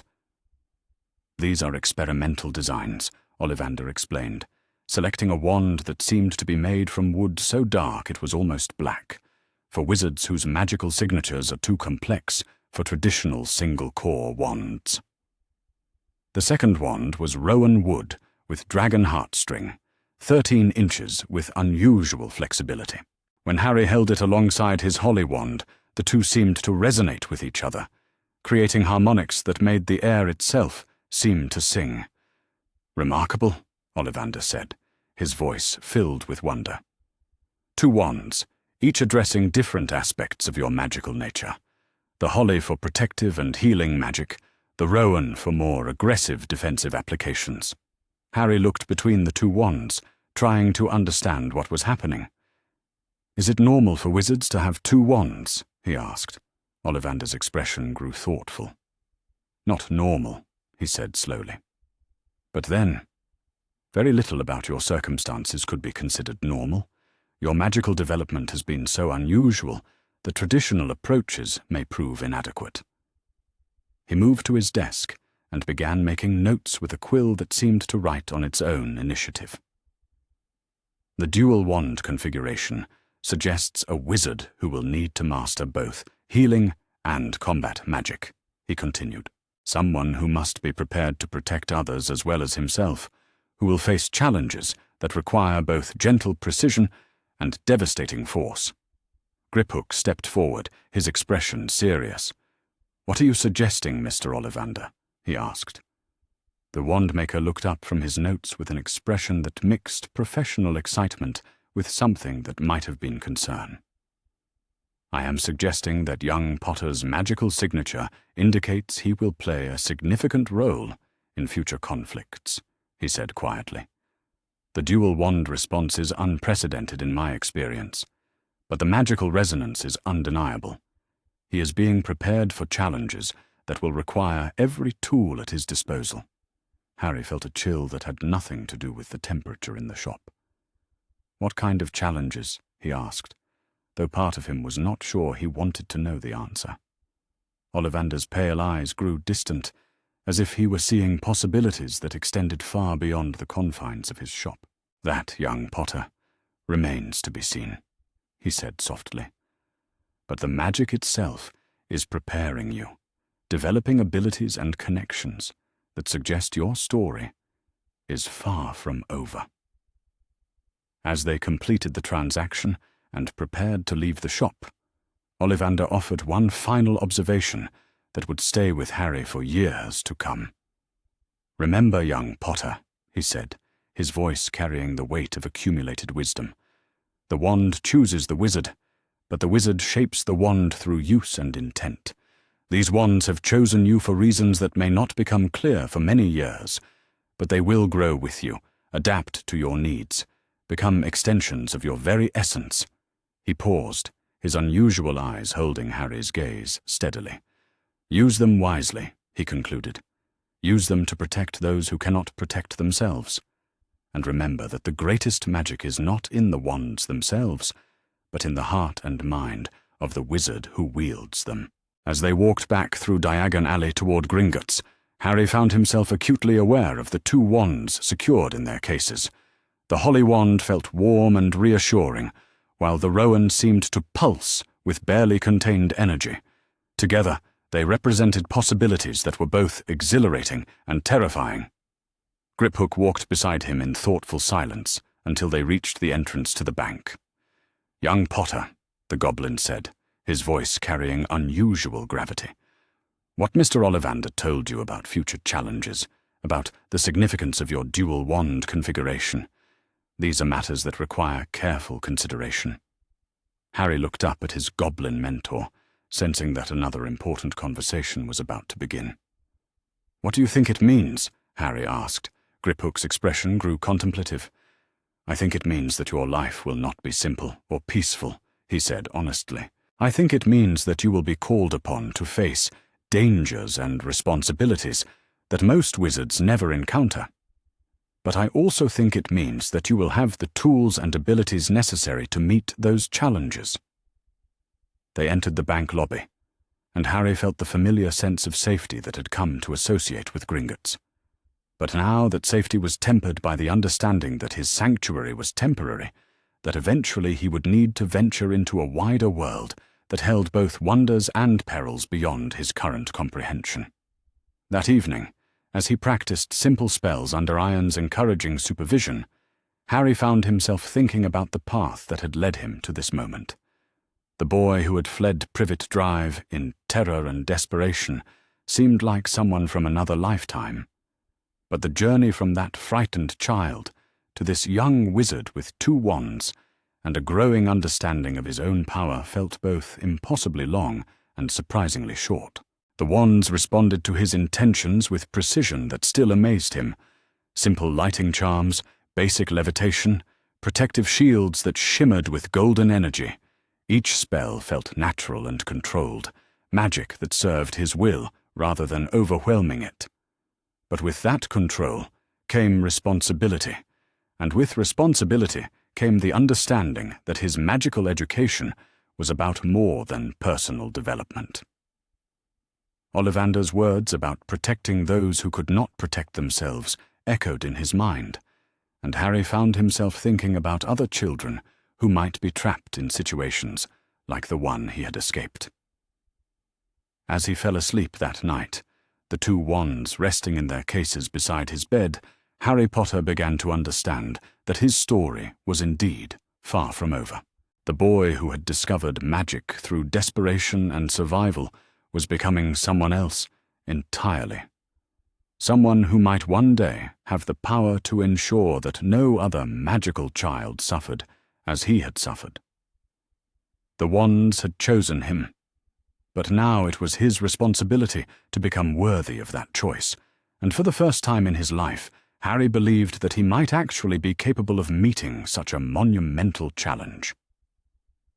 The morning after his wand selection, Harry woke with a sense of anticipation that felt entirely foreign to his previous experience. For 8 years, mornings had meant dread, the prospect of new punishments, or the continuation of old ones. But this morning brought the promise of exploration, of learning, of finally beginning to understand the magical world that had claimed him as its own. Iron was waiting for him in the residential dining hall, his expression bright with the particular enthusiasm that Harry had learned to associate with his goblin friend's love of intellectual discovery. Beside him sat a stack of books that looked both inviting and intimidating, their leather bindings worn smooth by countless hands, and their titles stamped in gold lettering that seemed to shimmer with its own inner light. "Good morning, Harry," Iron said, gesturing toward the books with obvious pride. "I have taken the liberty of selecting some introductory texts that might help you begin to understand the theoretical foundations of magical practice." Harry settled into the chair across from his friend, marveling at how natural such simple interactions had become. The idea of someone anticipating his educational needs, of preparing resources specifically for his benefit, was still so novel that it made his chest tight with emotions he struggled to identify. "Where do we start?" Harry asked, running his fingers along the spine of the topmost book. The title, Basic Principles of Magical Theory by Miranda Goshawk, spoke of knowledge that had been kept from him for his entire life. Iron's eyes lit up with the particular satisfaction of someone about to share treasured knowledge. With understanding the fundamental difference between accidental magic and intentional spellwork, he said, opening the first book to a chapter that was illustrated with diagrams showing the flow of magical energy through the human body. What you have been experiencing during your years with the Muggles was your magic protecting you, responding to emotional and physical stress without conscious direction. Harry studied the diagrams with fascination, noting how the illustrations showed magical energy as golden threads that seemed to pulse with their own rhythm. "But now that I have wands," Iron continued, "the magic can be directed rather than simply released. The wands serve as focuses, allowing you to channel your natural abilities with precision and intent." Over the following hours, Iron guided Harry through concepts that transformed his understanding of everything that had happened to him during his years of isolation. The strange incidents, the impossible escapes, the moments when reality seemed to bend around his desperate needs, all of it finally made sense within the framework of magical theory. "Your magic was unusually strong, even as a small child," Iron explained, as they worked through exercises designed to help Harry feel the flow of energy within his own body. Most magical children experience only minor incidents of accidental magic, simple expressions of emotion or desire. But your circumstances forced your magic to become more sophisticated, more protective. Harry closed his eyes and tried to sense the magical currents that Iron was describing. At first, there was nothing but the normal awareness of his own heartbeat and breathing, but gradually, as he relaxed into the meditation techniques Iron had taught him, he began to perceive something else. A warmth that seemed to flow through his chest and arms, a gentle thrumming that felt like music played too low to hear, but strong enough to feel in his bones. "I can sense it," Harry said softly, his voice filled with wonder. "It feels like sunlight, but from inside." Iron nodded with obvious satisfaction. "That is your magical core," he said, "the source of all your abilities.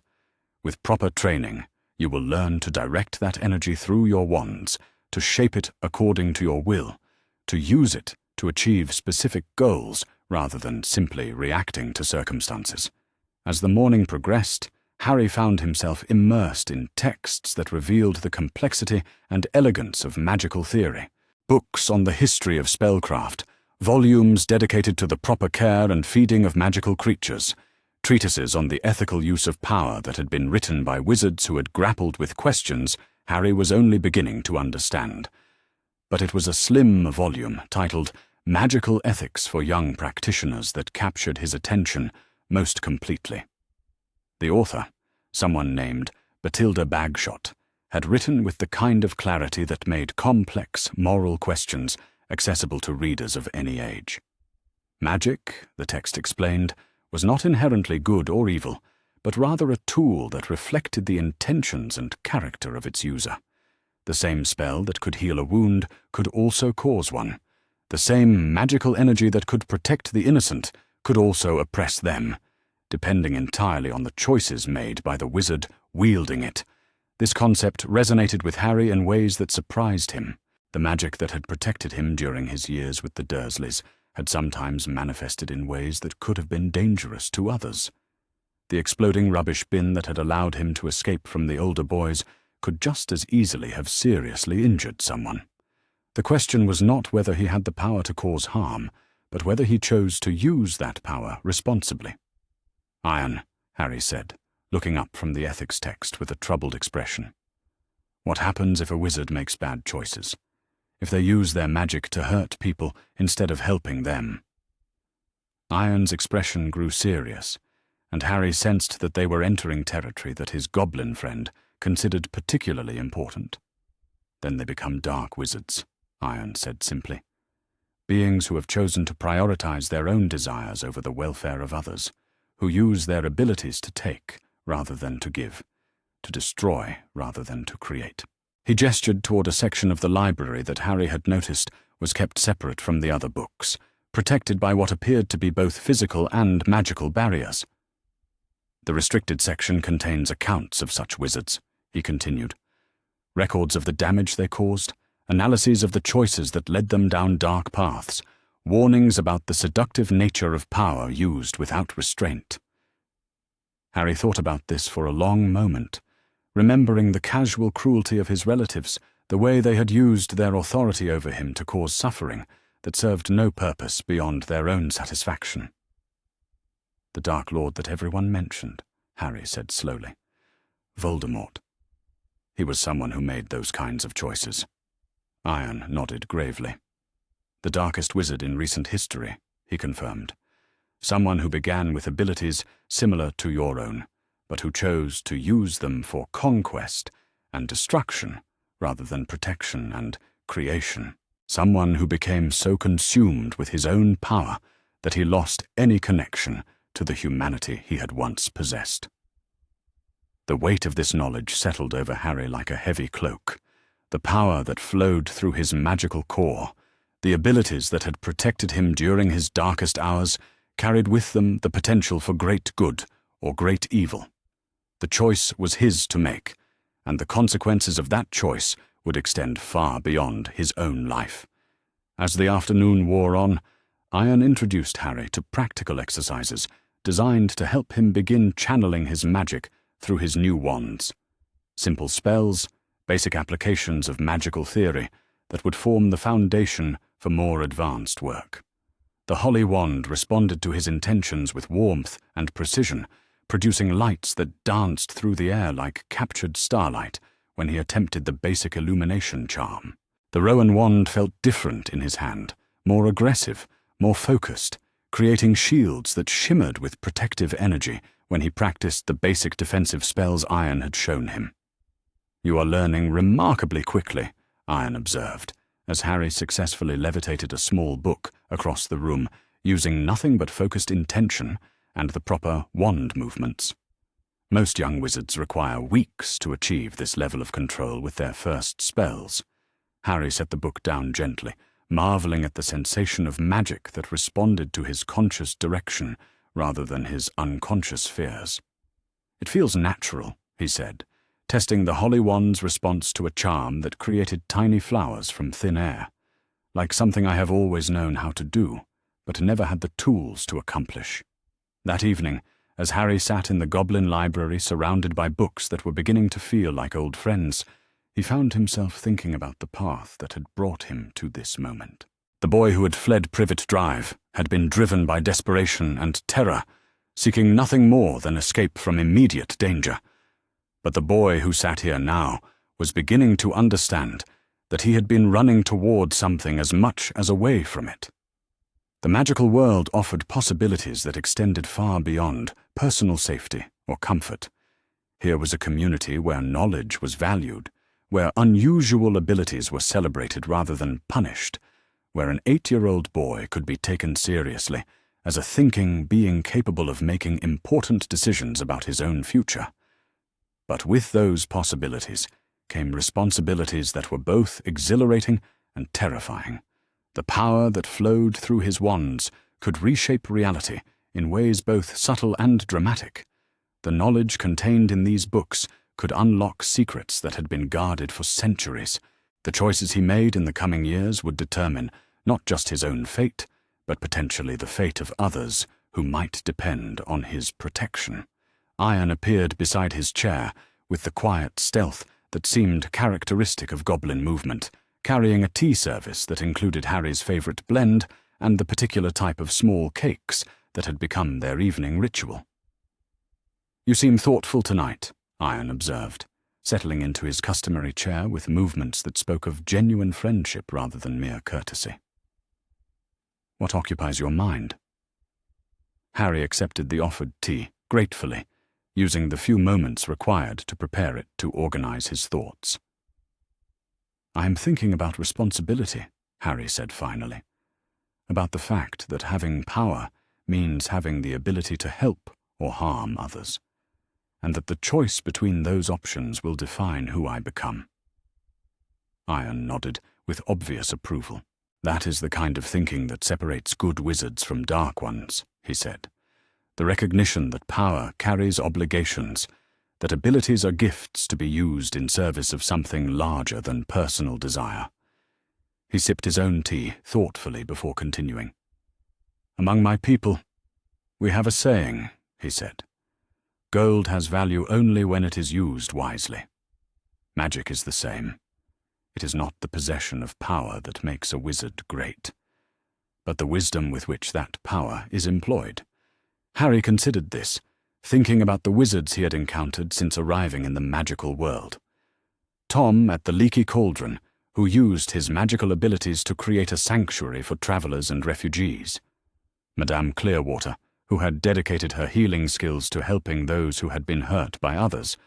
Director Ragnok, who used his authority to protect those who needed protection.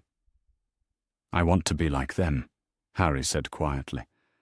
"Like the adults who helped me when I needed help. I want to use whatever abilities I develop to make sure other children do not have to suffer the way I suffered." Iron's expression grew warm with something that might have been pride. "That is a worthy goal," he said, "and it is one that your magical education can help you achieve. But remember that becoming someone who can protect others requires first becoming someone who can protect yourself. You must develop both the knowledge and the strength necessary to stand against those who would cause harm." As the evening progressed, Ion introduced Harry to more advanced texts that dealt with the practical applications of magical theory.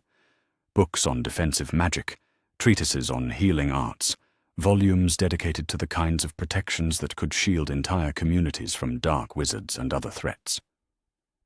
"These are the tools you will need," Ion explained, as Harry examined a text on ward creation that was filled with diagrams so complex they made his head spin. Not just the ability to cast spells, but the knowledge to understand how magic works, why certain approaches succeed where others fail, how to adapt your methods to meet unexpected challenges. Harry traced one of the diagrams with his finger, marveling at the intricate patterns that supposedly could create barriers strong enough to stop the most powerful dark magic. "How long does it take to learn all of this?" he asked, somewhat overwhelmed by the sheer volume of knowledge that seemed to be required. Iron smiled with the particular warmth that had made their friendship possible. "A lifetime," he said honestly. "But the basics, the foundation skills that will allow you to protect yourself and begin helping others, those can be learned in a few years with proper instruction and dedicated effort." He leaned forward, his expression growing more serious. "The question is not how long it will take, but whether you have the dedication to pursue knowledge even when it becomes difficult, even when the learning process requires you to confront uncomfortable truths about yourself and the world around you." Harry thought about the 8 years he had spent learning to survive in an environment designed to break his spirit, about the weeks he had spent navigating the streets of London with nothing but determination and whatever kindness he could find from strangers. If he could survive all of that, surely he could handle the challenges of magical education. "I do," Harry said, his voice carrying conviction that surprised him with its strength. "I want to learn everything, to become someone who can make a difference, someone who can ensure that no other magical child has to grow up the way I did." Iron nodded, with obvious satisfaction. "Then tomorrow we begin your formal magical education," he said. "Not just theory and basic spells, but the systematic development of the skills and knowledge you will need to achieve your goals." As Harry prepared for sleep that night, surrounded by books that represented possibilities he was only beginning to understand, he found himself thinking about the conversation with Iron and the commitments he had made. The path ahead would not be easy, but it would be his own choice, guided by values and goals that he had chosen for himself rather than had imposed upon him by others. The boy who had escaped from Privet Drive had been running from something, but the boy who fell asleep in the Goblin residential quarters was running toward something, toward a future where his strange abilities would be tools for protection rather than sources of shame, toward a life where he could be someone who mattered to others in positive ways. The books that surrounded him represented more than just knowledge. They were invitations to become someone he could be proud of, someone his parents would have been proud of, someone who could stand against the darkness that had claimed too many lives and protect those who could not protect themselves. Tomorrow would bring the beginning of that transformation, the first formal steps along a path that would lead from victim to protector, from powerless child to capable guardian. And for the first time in his life, Harry Potter was eager to see what morning would bring. The magical menagerie occupied a corner of Diagon Alley that seemed to exist in a state of barely controlled chaos. Even from the street, Harry could hear the symphony of sounds that emerged from within, chirping, growling, squeaking, and calls that belonged to no creatures he had ever encountered in the mundane world. The shop's windows were fogged with condensation from within, and occasionally a shadow would pass behind the glass that suggested inhabitants far larger than the building should have been able to contain.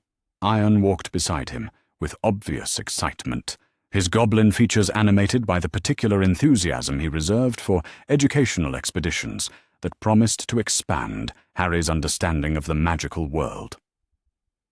Over the past week, their friendship had deepened through shared discoveries and late-evening conversations that ranged across topics from magical theory to ethical philosophy, and Harry had come to value his friend's perspective on matters both practical and profound.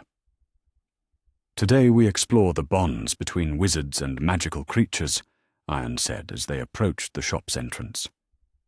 "Among my people, such relationships are considered among the most sacred forms of magic, partnerships that can enhance both beings in ways that individual effort cannot achieve."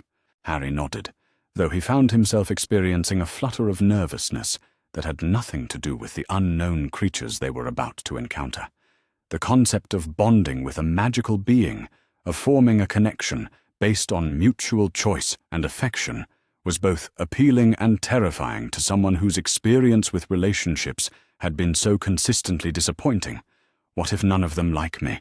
Harry asked quietly, voicing the fear that had been growing stronger as they approached their destination. "What if I am not the kind of person that magical creatures want to bond with?" Iron paused in his stride, turning to face Harry with an expression of genuine surprise. "Harry," he said, his voice carrying the particular warmth that had made their friendship possible, "you possess one of the gentlest magical signatures I have ever encountered. Your magic carries the resonance of someone who has suffered, but who has not allowed that suffering to harden his heart toward others. Magical creatures are extraordinarily sensitive to such qualities. The interior of the magical menagerie was even more overwhelming than the sounds from the street had suggested. Cages and enclosures filled every available space, creating a maze of habitats that seemed to extend far beyond the physical boundaries of the shop. The air was thick with the scents of hay and exotic flowers, of creatures from climates and ecosystems that spanned the globe, and underneath it all, the unmistakable feeling of magic so dense it seemed to press against Harry's skin. A witch, perhaps 40 years old, emerged from the depths of the shop, her robes marked with what appeared to be food stains, and her hair escaping from a bun that had clearly been designed more for practicality than appearance. When she spoke, her voice carried the particular authority of someone who had spent decades working with beings that required both respect and firm boundaries. "Good afternoon," she said, her eyes taking in Harry's small stature and obvious nervousness with obvious understanding. "I am Olivia Clearweather, proprietor of this establishment. Iron sent word that you were interested in exploring potential familiar bonds." Harry found himself nodding, though his attention was immediately captured by a cage near the counter that contained what appeared to be a miniature dragon, no larger than his hand. The creature was watching him with intelligent eyes that seemed to hold more awareness than should have been possible in something so small. "That is a common Welsh green hatchling," Mrs. Clearweather explained, noting the direction of Harry's gaze. "Not suitable for bonding with someone your age, I'm afraid.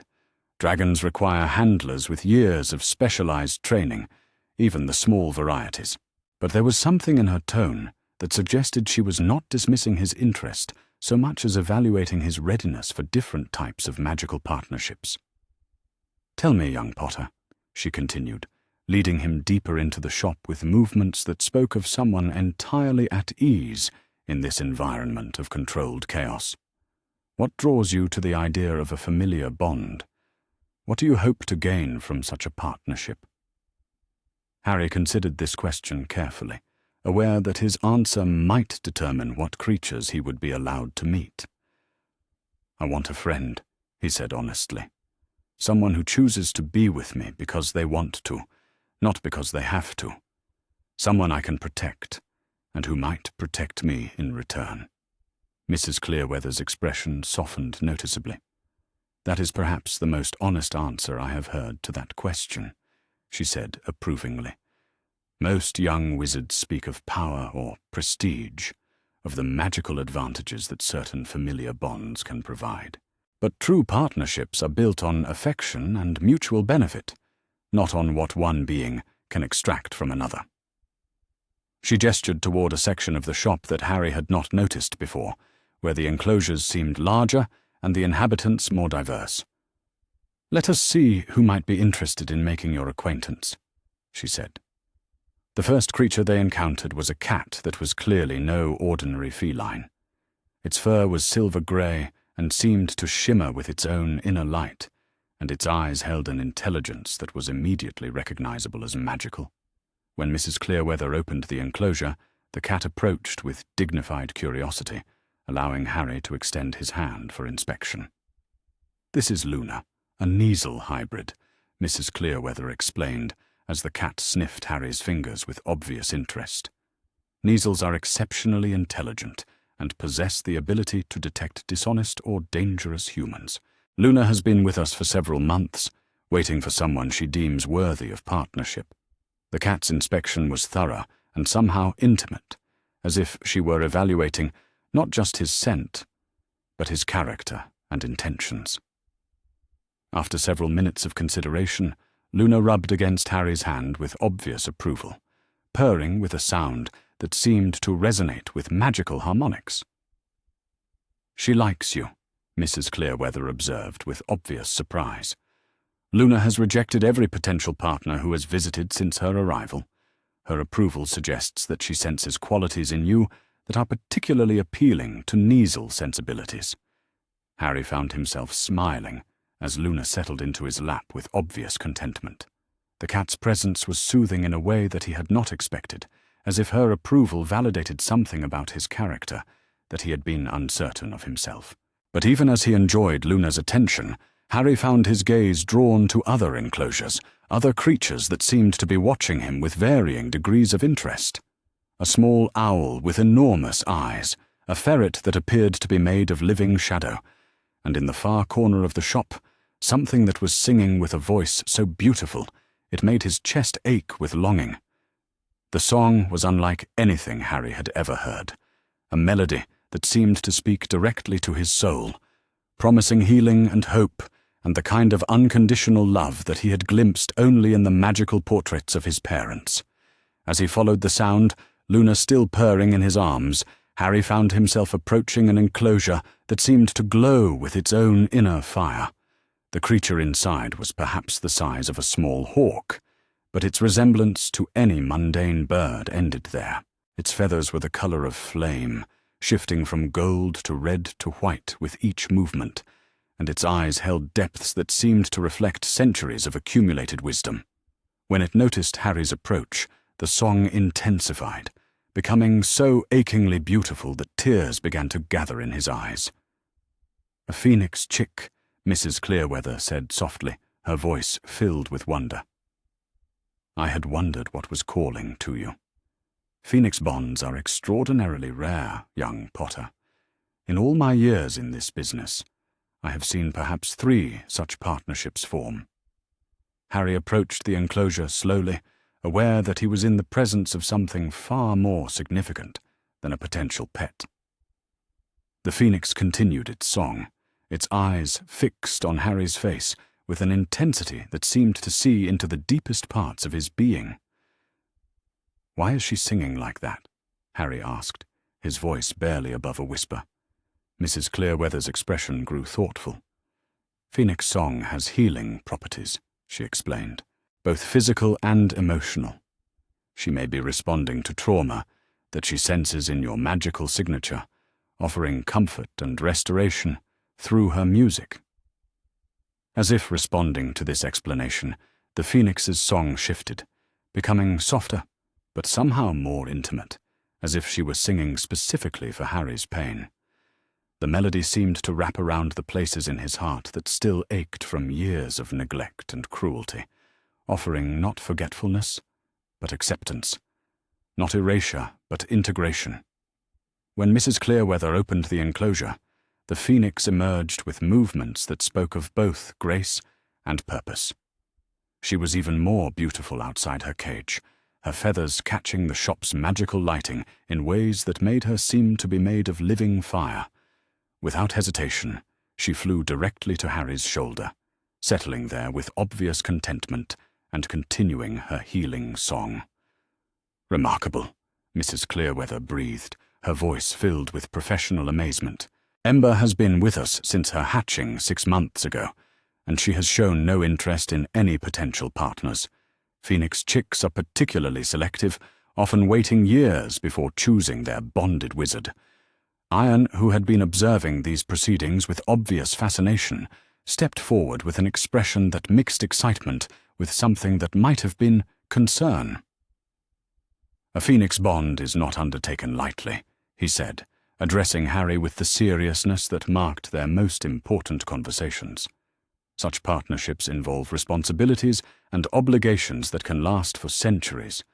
Phoenixes live far longer than humans, and the magical connection between bonded pairs can affect both beings in profound ways.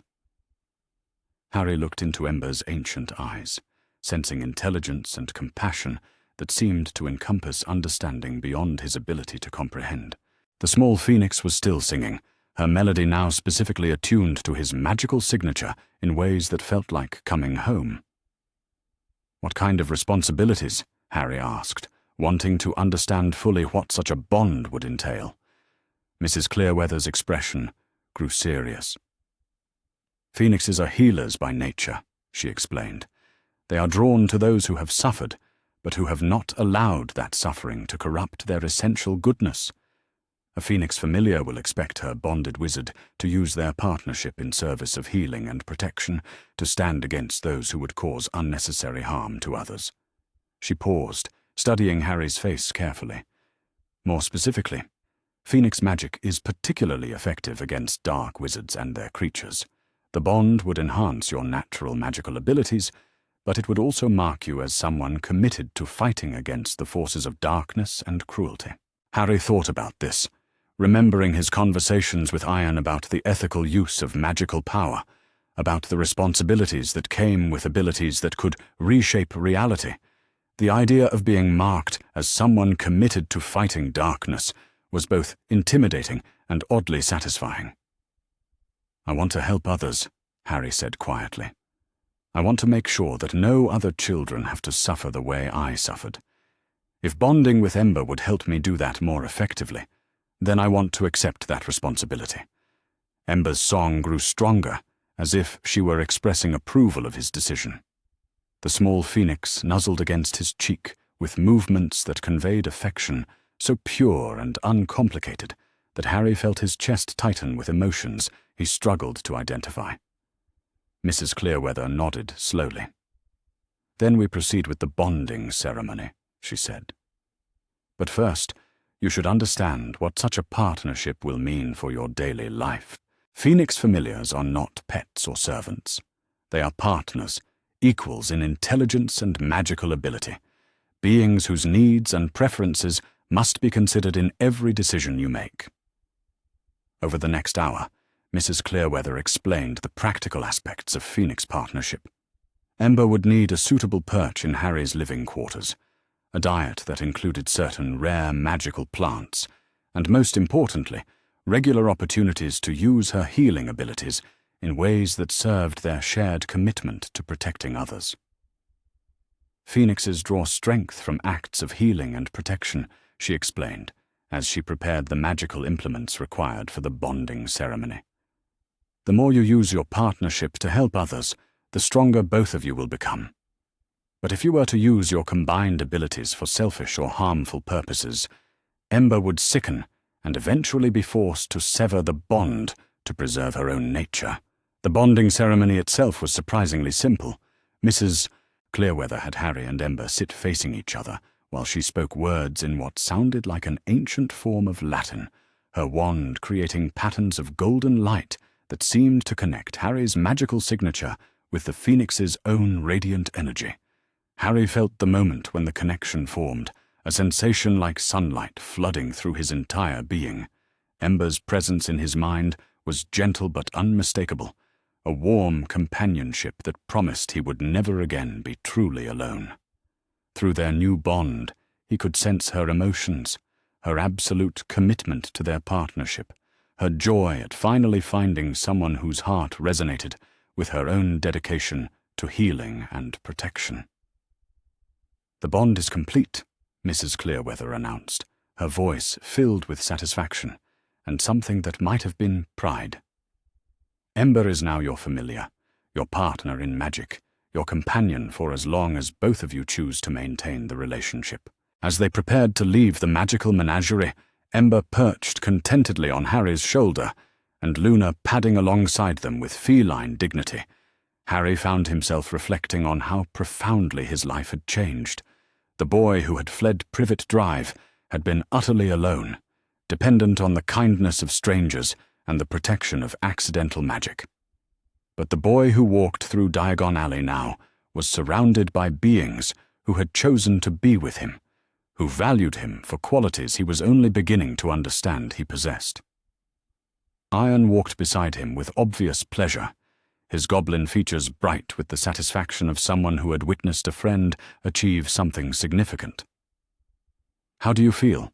Iron asked as they made their way back toward the entrance to Gringotts. Harry considered this question, trying to identify emotions that were both familiar and entirely new. "Complete," Harry said finally. "Like I have found pieces of myself that I did not know were missing." Ember trilled softly at this, her song conveying approval and affection that needed no translation. Through their bond, Harry could sense her contentment, her satisfaction at having found a partner whose commitment to protecting others matched her own instinctive drive toward healing and restoration. That evening, as Harry sat in his quarters at Gringotts with Ember perched nearby and Luna curled in his lap, he found himself thinking about the future with a clarity that had been absent from his earlier planning. The vague desire to help other magical children had crystallized into something more specific, more focused, more achievable. The bond with Ember had not just given him a companion, it had given him a purpose. Phoenix magic was uniquely suited to standing against dark wizards and their creatures, to healing the damage caused by those who chose cruelty over compassion. His partnership with the small phoenix marked him as someone committed to that fight, someone whose magical development would be guided by the principle of protection rather than personal advancement. But more than that, the unconditional acceptance he had received from both Ember and Luna had begun to heal wounds that he had not even realized he carried. The boy who had been told repeatedly that he was unwanted, that he was a burden to be endured rather than a person to be cherished, was beginning to understand that those messages had been lies designed to break his spirit rather than truths about his essential nature. As he prepared for sleep, Ember settled on her new perch with obvious contentment, while Luna claimed the foot of his bed with feline authority.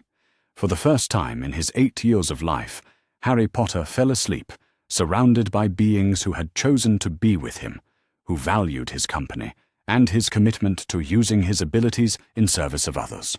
The transformation from victim to protector was not yet complete. But tonight, with his familiar's healing song providing a gentle counterpoint to his dreams, Harry began to understand what that transformation might eventually look like. He was no longer running from something, but moving toward it, toward a future where his strange abilities would be tools for healing rather than sources of shame, toward a life where he could be someone who mattered to others in the most positive possible ways. The Phoenix song that had first called to him in the magical menagerie had been an invitation to become someone worthy of such partnership. As sleep claimed him, Harry Potter accepted that invitation with all his heart, ready to become whoever he needed to be to deserve the trust and affection that Ember had offered him so freely. The summons came on a Tuesday morning in late August, delivered by a goblin messenger whose formal bearing suggested that the matter at hand was of considerable importance. Harry had been practicing advanced levitation charms under Iron's guidance, with Ember perched nearby, offering encouragement through soft trills, and Luna observing from her favorite sunny spot on the windowsill. "Master Potter," the messenger said, inclining his head with the precise respect that marked formal goblin communications. "Director Ragnarok requests your immediate presence in his private office. The matter pertains to recent discoveries regarding your financial and legal circumstances." Harry exchanged glances with Iron, both of them recognizing that such formal language suggested revelations that would likely prove significant. Over the past several weeks, Harry had grown comfortable with the routine of his magical education and the developing bonds with his familiar companions. But he had always known that the larger questions surrounding his guardianship and inheritance remained unresolved. As they made their way through the corridors of Gringotts toward Director Ragnarok's office, Harry found himself thinking about the investigations he knew had been ongoing.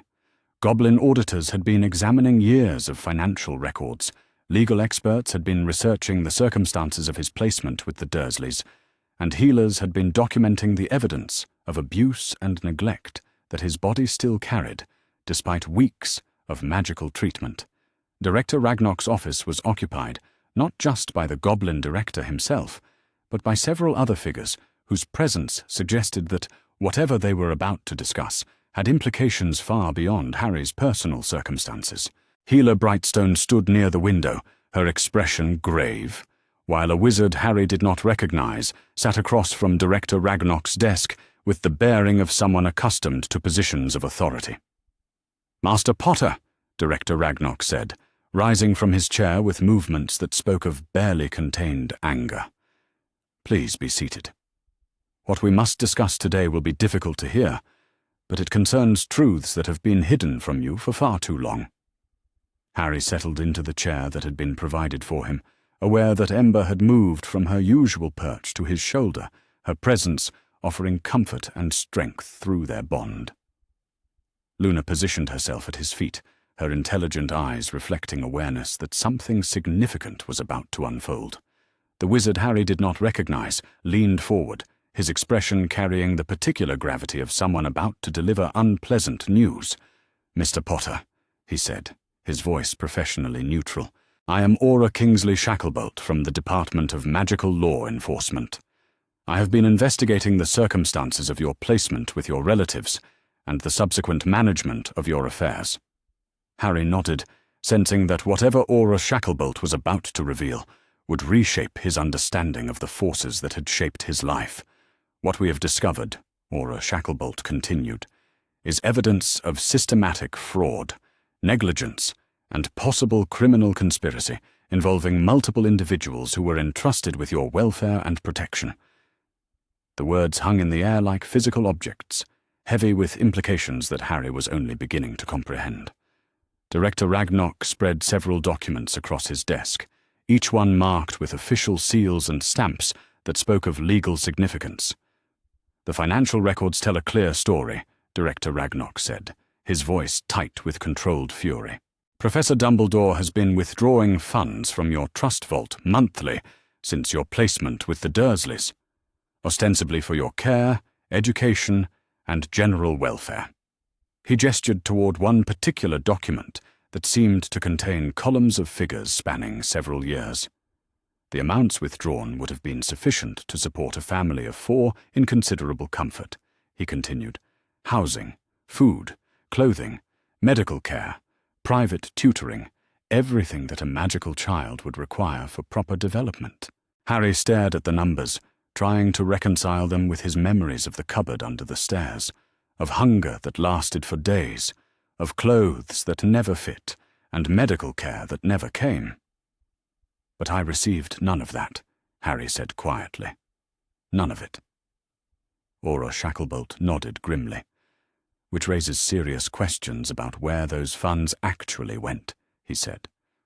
"Our investigation suggests that Professor Dumbledore was not monitoring your actual living conditions, that he was taking the Dursleys' word that you were being properly cared for, despite mounting evidence to the contrary." Healer Brightstone stepped forward, her expression carrying the particular anger of someone whose professional ethics had been violated. "The medical evidence alone should have prompted intervention," she said, her voice tight with controlled emotion. "Chronic malnutrition, untreated injuries, signs of psychological trauma that would have been obvious to any healer who examined you. Yet there are no records of any medical care being provided during your years with the Dursleys." Harry felt something cold and sharp settling in his chest, a growing understanding that what had happened to him was not simply neglect, but active betrayal by people who had been specifically responsible for his protection.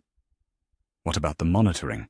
Harry asked, remembering conversations he had overheard about magical protections and guardian oversight. "Wasn't someone supposed to be checking on me?" Director Ragnarok's expression grew even darker. "According to the legal documents establishing your guardianship, Professor Dumbledore was required to conduct quarterly visits to assess your well-being and living conditions," he said. He was also required to file detailed reports with both Gringotts and the Ministry of Magic regarding your development and any concerns about your care. He gestured toward another set of documents, these ones notably sparse compared to the financial records. The visitation reports show perfect compliance, he continued. Quarterly visits, all marked as satisfactory, with notes indicating that you were healthy, happy, and properly integrated into your Muggle family environment. The contradiction was so stark, so completely removed from Harry's actual experience, that for a moment he simply could not process what he was hearing. He never visited, Harry said, his voice barely above a whisper. Not once in 8 years. I would have remembered. I would have known. Auror Shacklebolt leaned forward, his expression carrying the particular intensity of someone pursuing a criminal investigation. Which suggests that Professor Dumbledore was filing false reports, he said, claiming to have conducted visits that never occurred, asserting conditions that did not exist, and taking payment for care that was never provided. Harry felt Ember's presence in his mind, her warm comfort offering stability as the full magnitude of the betrayal began to sink in. The man who was supposed to be his guardian, the wizard that everyone in the magical world seemed to regard as the pinnacle of wisdom and benevolence, had been lying about his welfare for years while profiting from his suffering. But the revelations were not finished. "There is more," Director Ragnarok said, his voice carrying reluctance to inflict further pain. "Our investigation has revealed that Professor Dumbledore was not the only party aware of your circumstances. Multiple individuals and institutions received reports about your living conditions, and all of them failed to take appropriate action." He produced another document, this one bearing the seal of what appeared to be a government agency. "Muggle Social Services received anonymous reports about your treatment on at least 6 separate occasions," he said. "Reports detailed enough to warrant investigation, describing specific incidents of abuse and neglect. In each case, the investigation was either delayed, misdirected, or simply abandoned without explanation." Harry thought about the social workers he had occasionally glimpsed at school, the brief conversations with teachers who had seemed concerned about his appearance or behavior, the moments when he had allowed himself to hope that someone might finally intervene. All of it had led nowhere. And now he understood why. Someone was interfering with Muggle authorities, Auror Shacklebolt confirmed, using magic to misdirect investigations, alter memories, and ensure that you remained with the Dursleys despite clear evidence that you were being harmed. The room fell silent, except for the gentle sound of Ember's concerned trills and the distant activities of the bank beyond Director Ragnarok's office. Harry found himself trying to process the scope of the conspiracy that had kept him trapped with people who despised him, the systematic effort to ensure that he remained isolated and vulnerable. "Why?" Harry asked finally, his voice carrying a flatness that spoke of emotional exhaustion. "Why would they work so hard to keep me in a place where I was being hurt?" Director Ragnarok and Auror Shacklebolt exchanged glances that suggested they had been discussing this very question. "The official explanation," Auror Shacklebolt said carefully, "relates to the magical protections that were supposedly in place at your relative's home. Blood ward magic that required you to live with family members in order to maintain effectiveness." Harry nodded, remembering conversations he had overheard about such protections. However, Director Ragnarok continued, "Our research into blood ward magic suggests that such protections would only be effective in environments where the protected individual was genuinely loved and wanted. The magic draws its power from the emotional bonds between family members, not from mere genetic connection." Healer Brightstone stepped forward again, her expression carrying professional authority.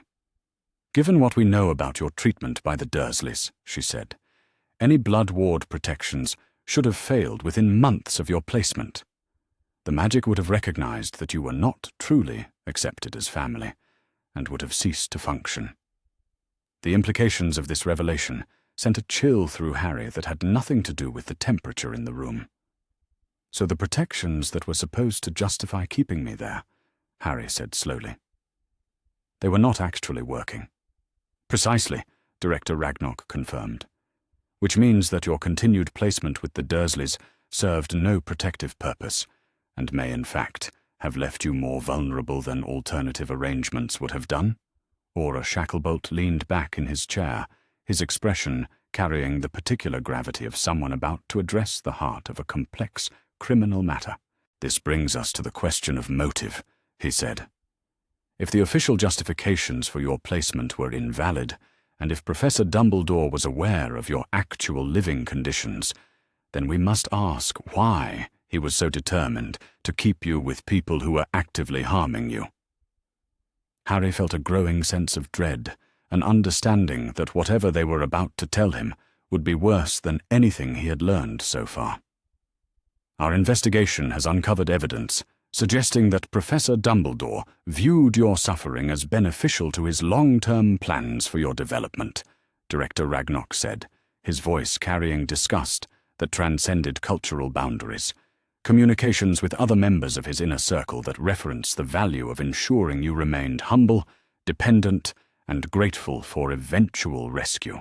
The words hit Harry like physical blows, each one reshaping his understanding of his own life in ways that felt almost too large to comprehend.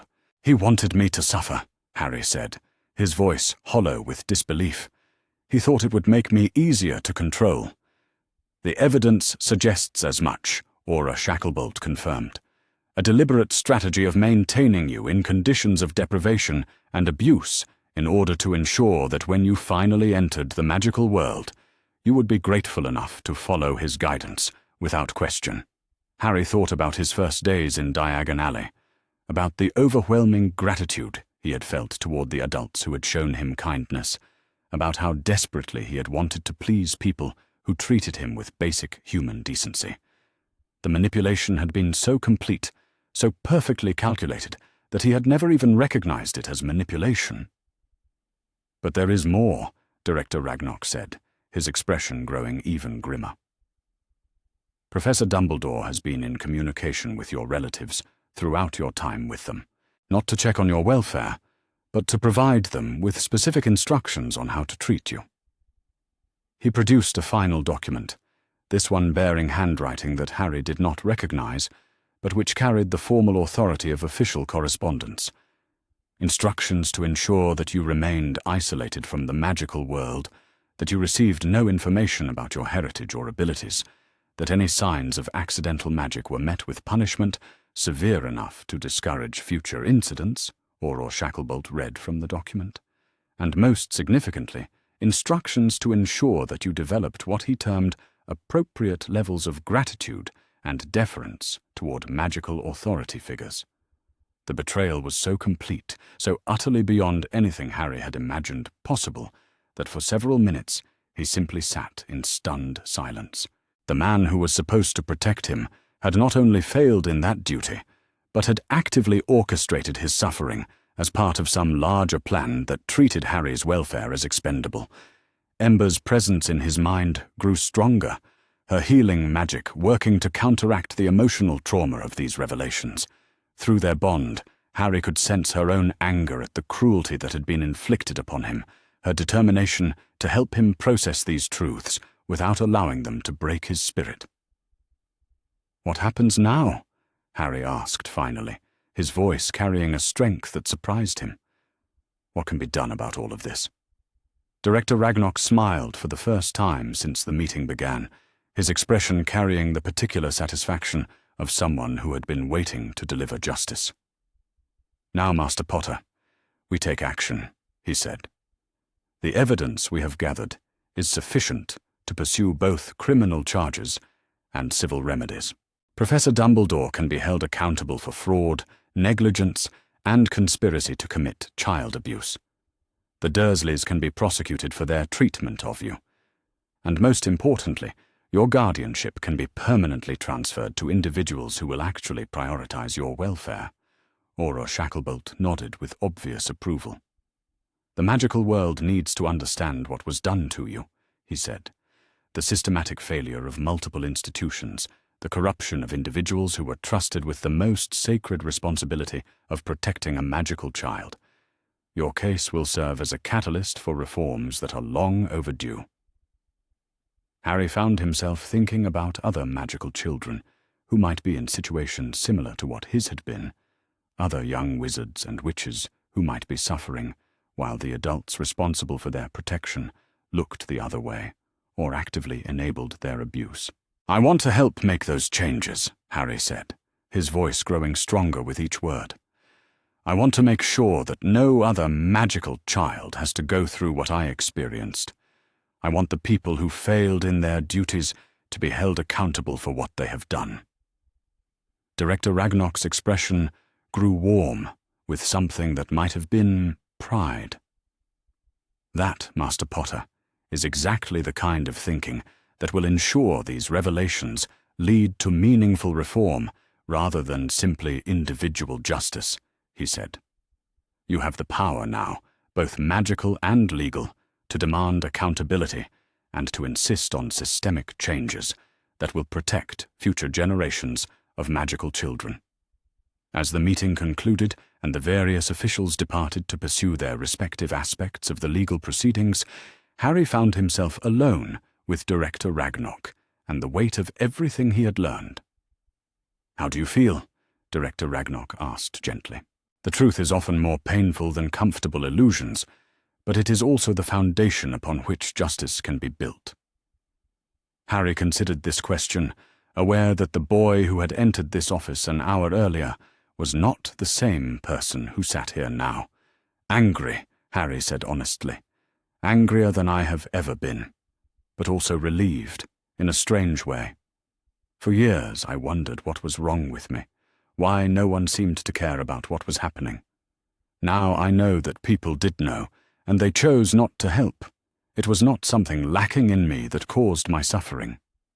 He paused, feeling Ember's warm presence and Luna's steady companionship offering strength for what came next. "But most of all, I feel determined," Harry continued. "Determined to make sure that this never happens to anyone else, determined to hold the responsible parties accountable, and determined to become someone who can protect other children from the kind of systematic failure that nearly destroyed me." Director Ragnarok nodded with obvious satisfaction. "Then Professor Dumbledore's plan has backfired completely," he said, with grim pleasure. "He intended to create a compliant, grateful child who would follow his guidance without question. Instead, he has created someone with the knowledge, resources, and determination necessary to challenge the very systems that failed you." As Harry made his way back to his quarters, accompanied by his faithful companions and carrying the weight of truths that changed everything, he found himself thinking about the future with a clarity that had been impossible before this revelation. The boy who had fled Privet Drive had been a victim. Someone acted upon, rather than someone who acted.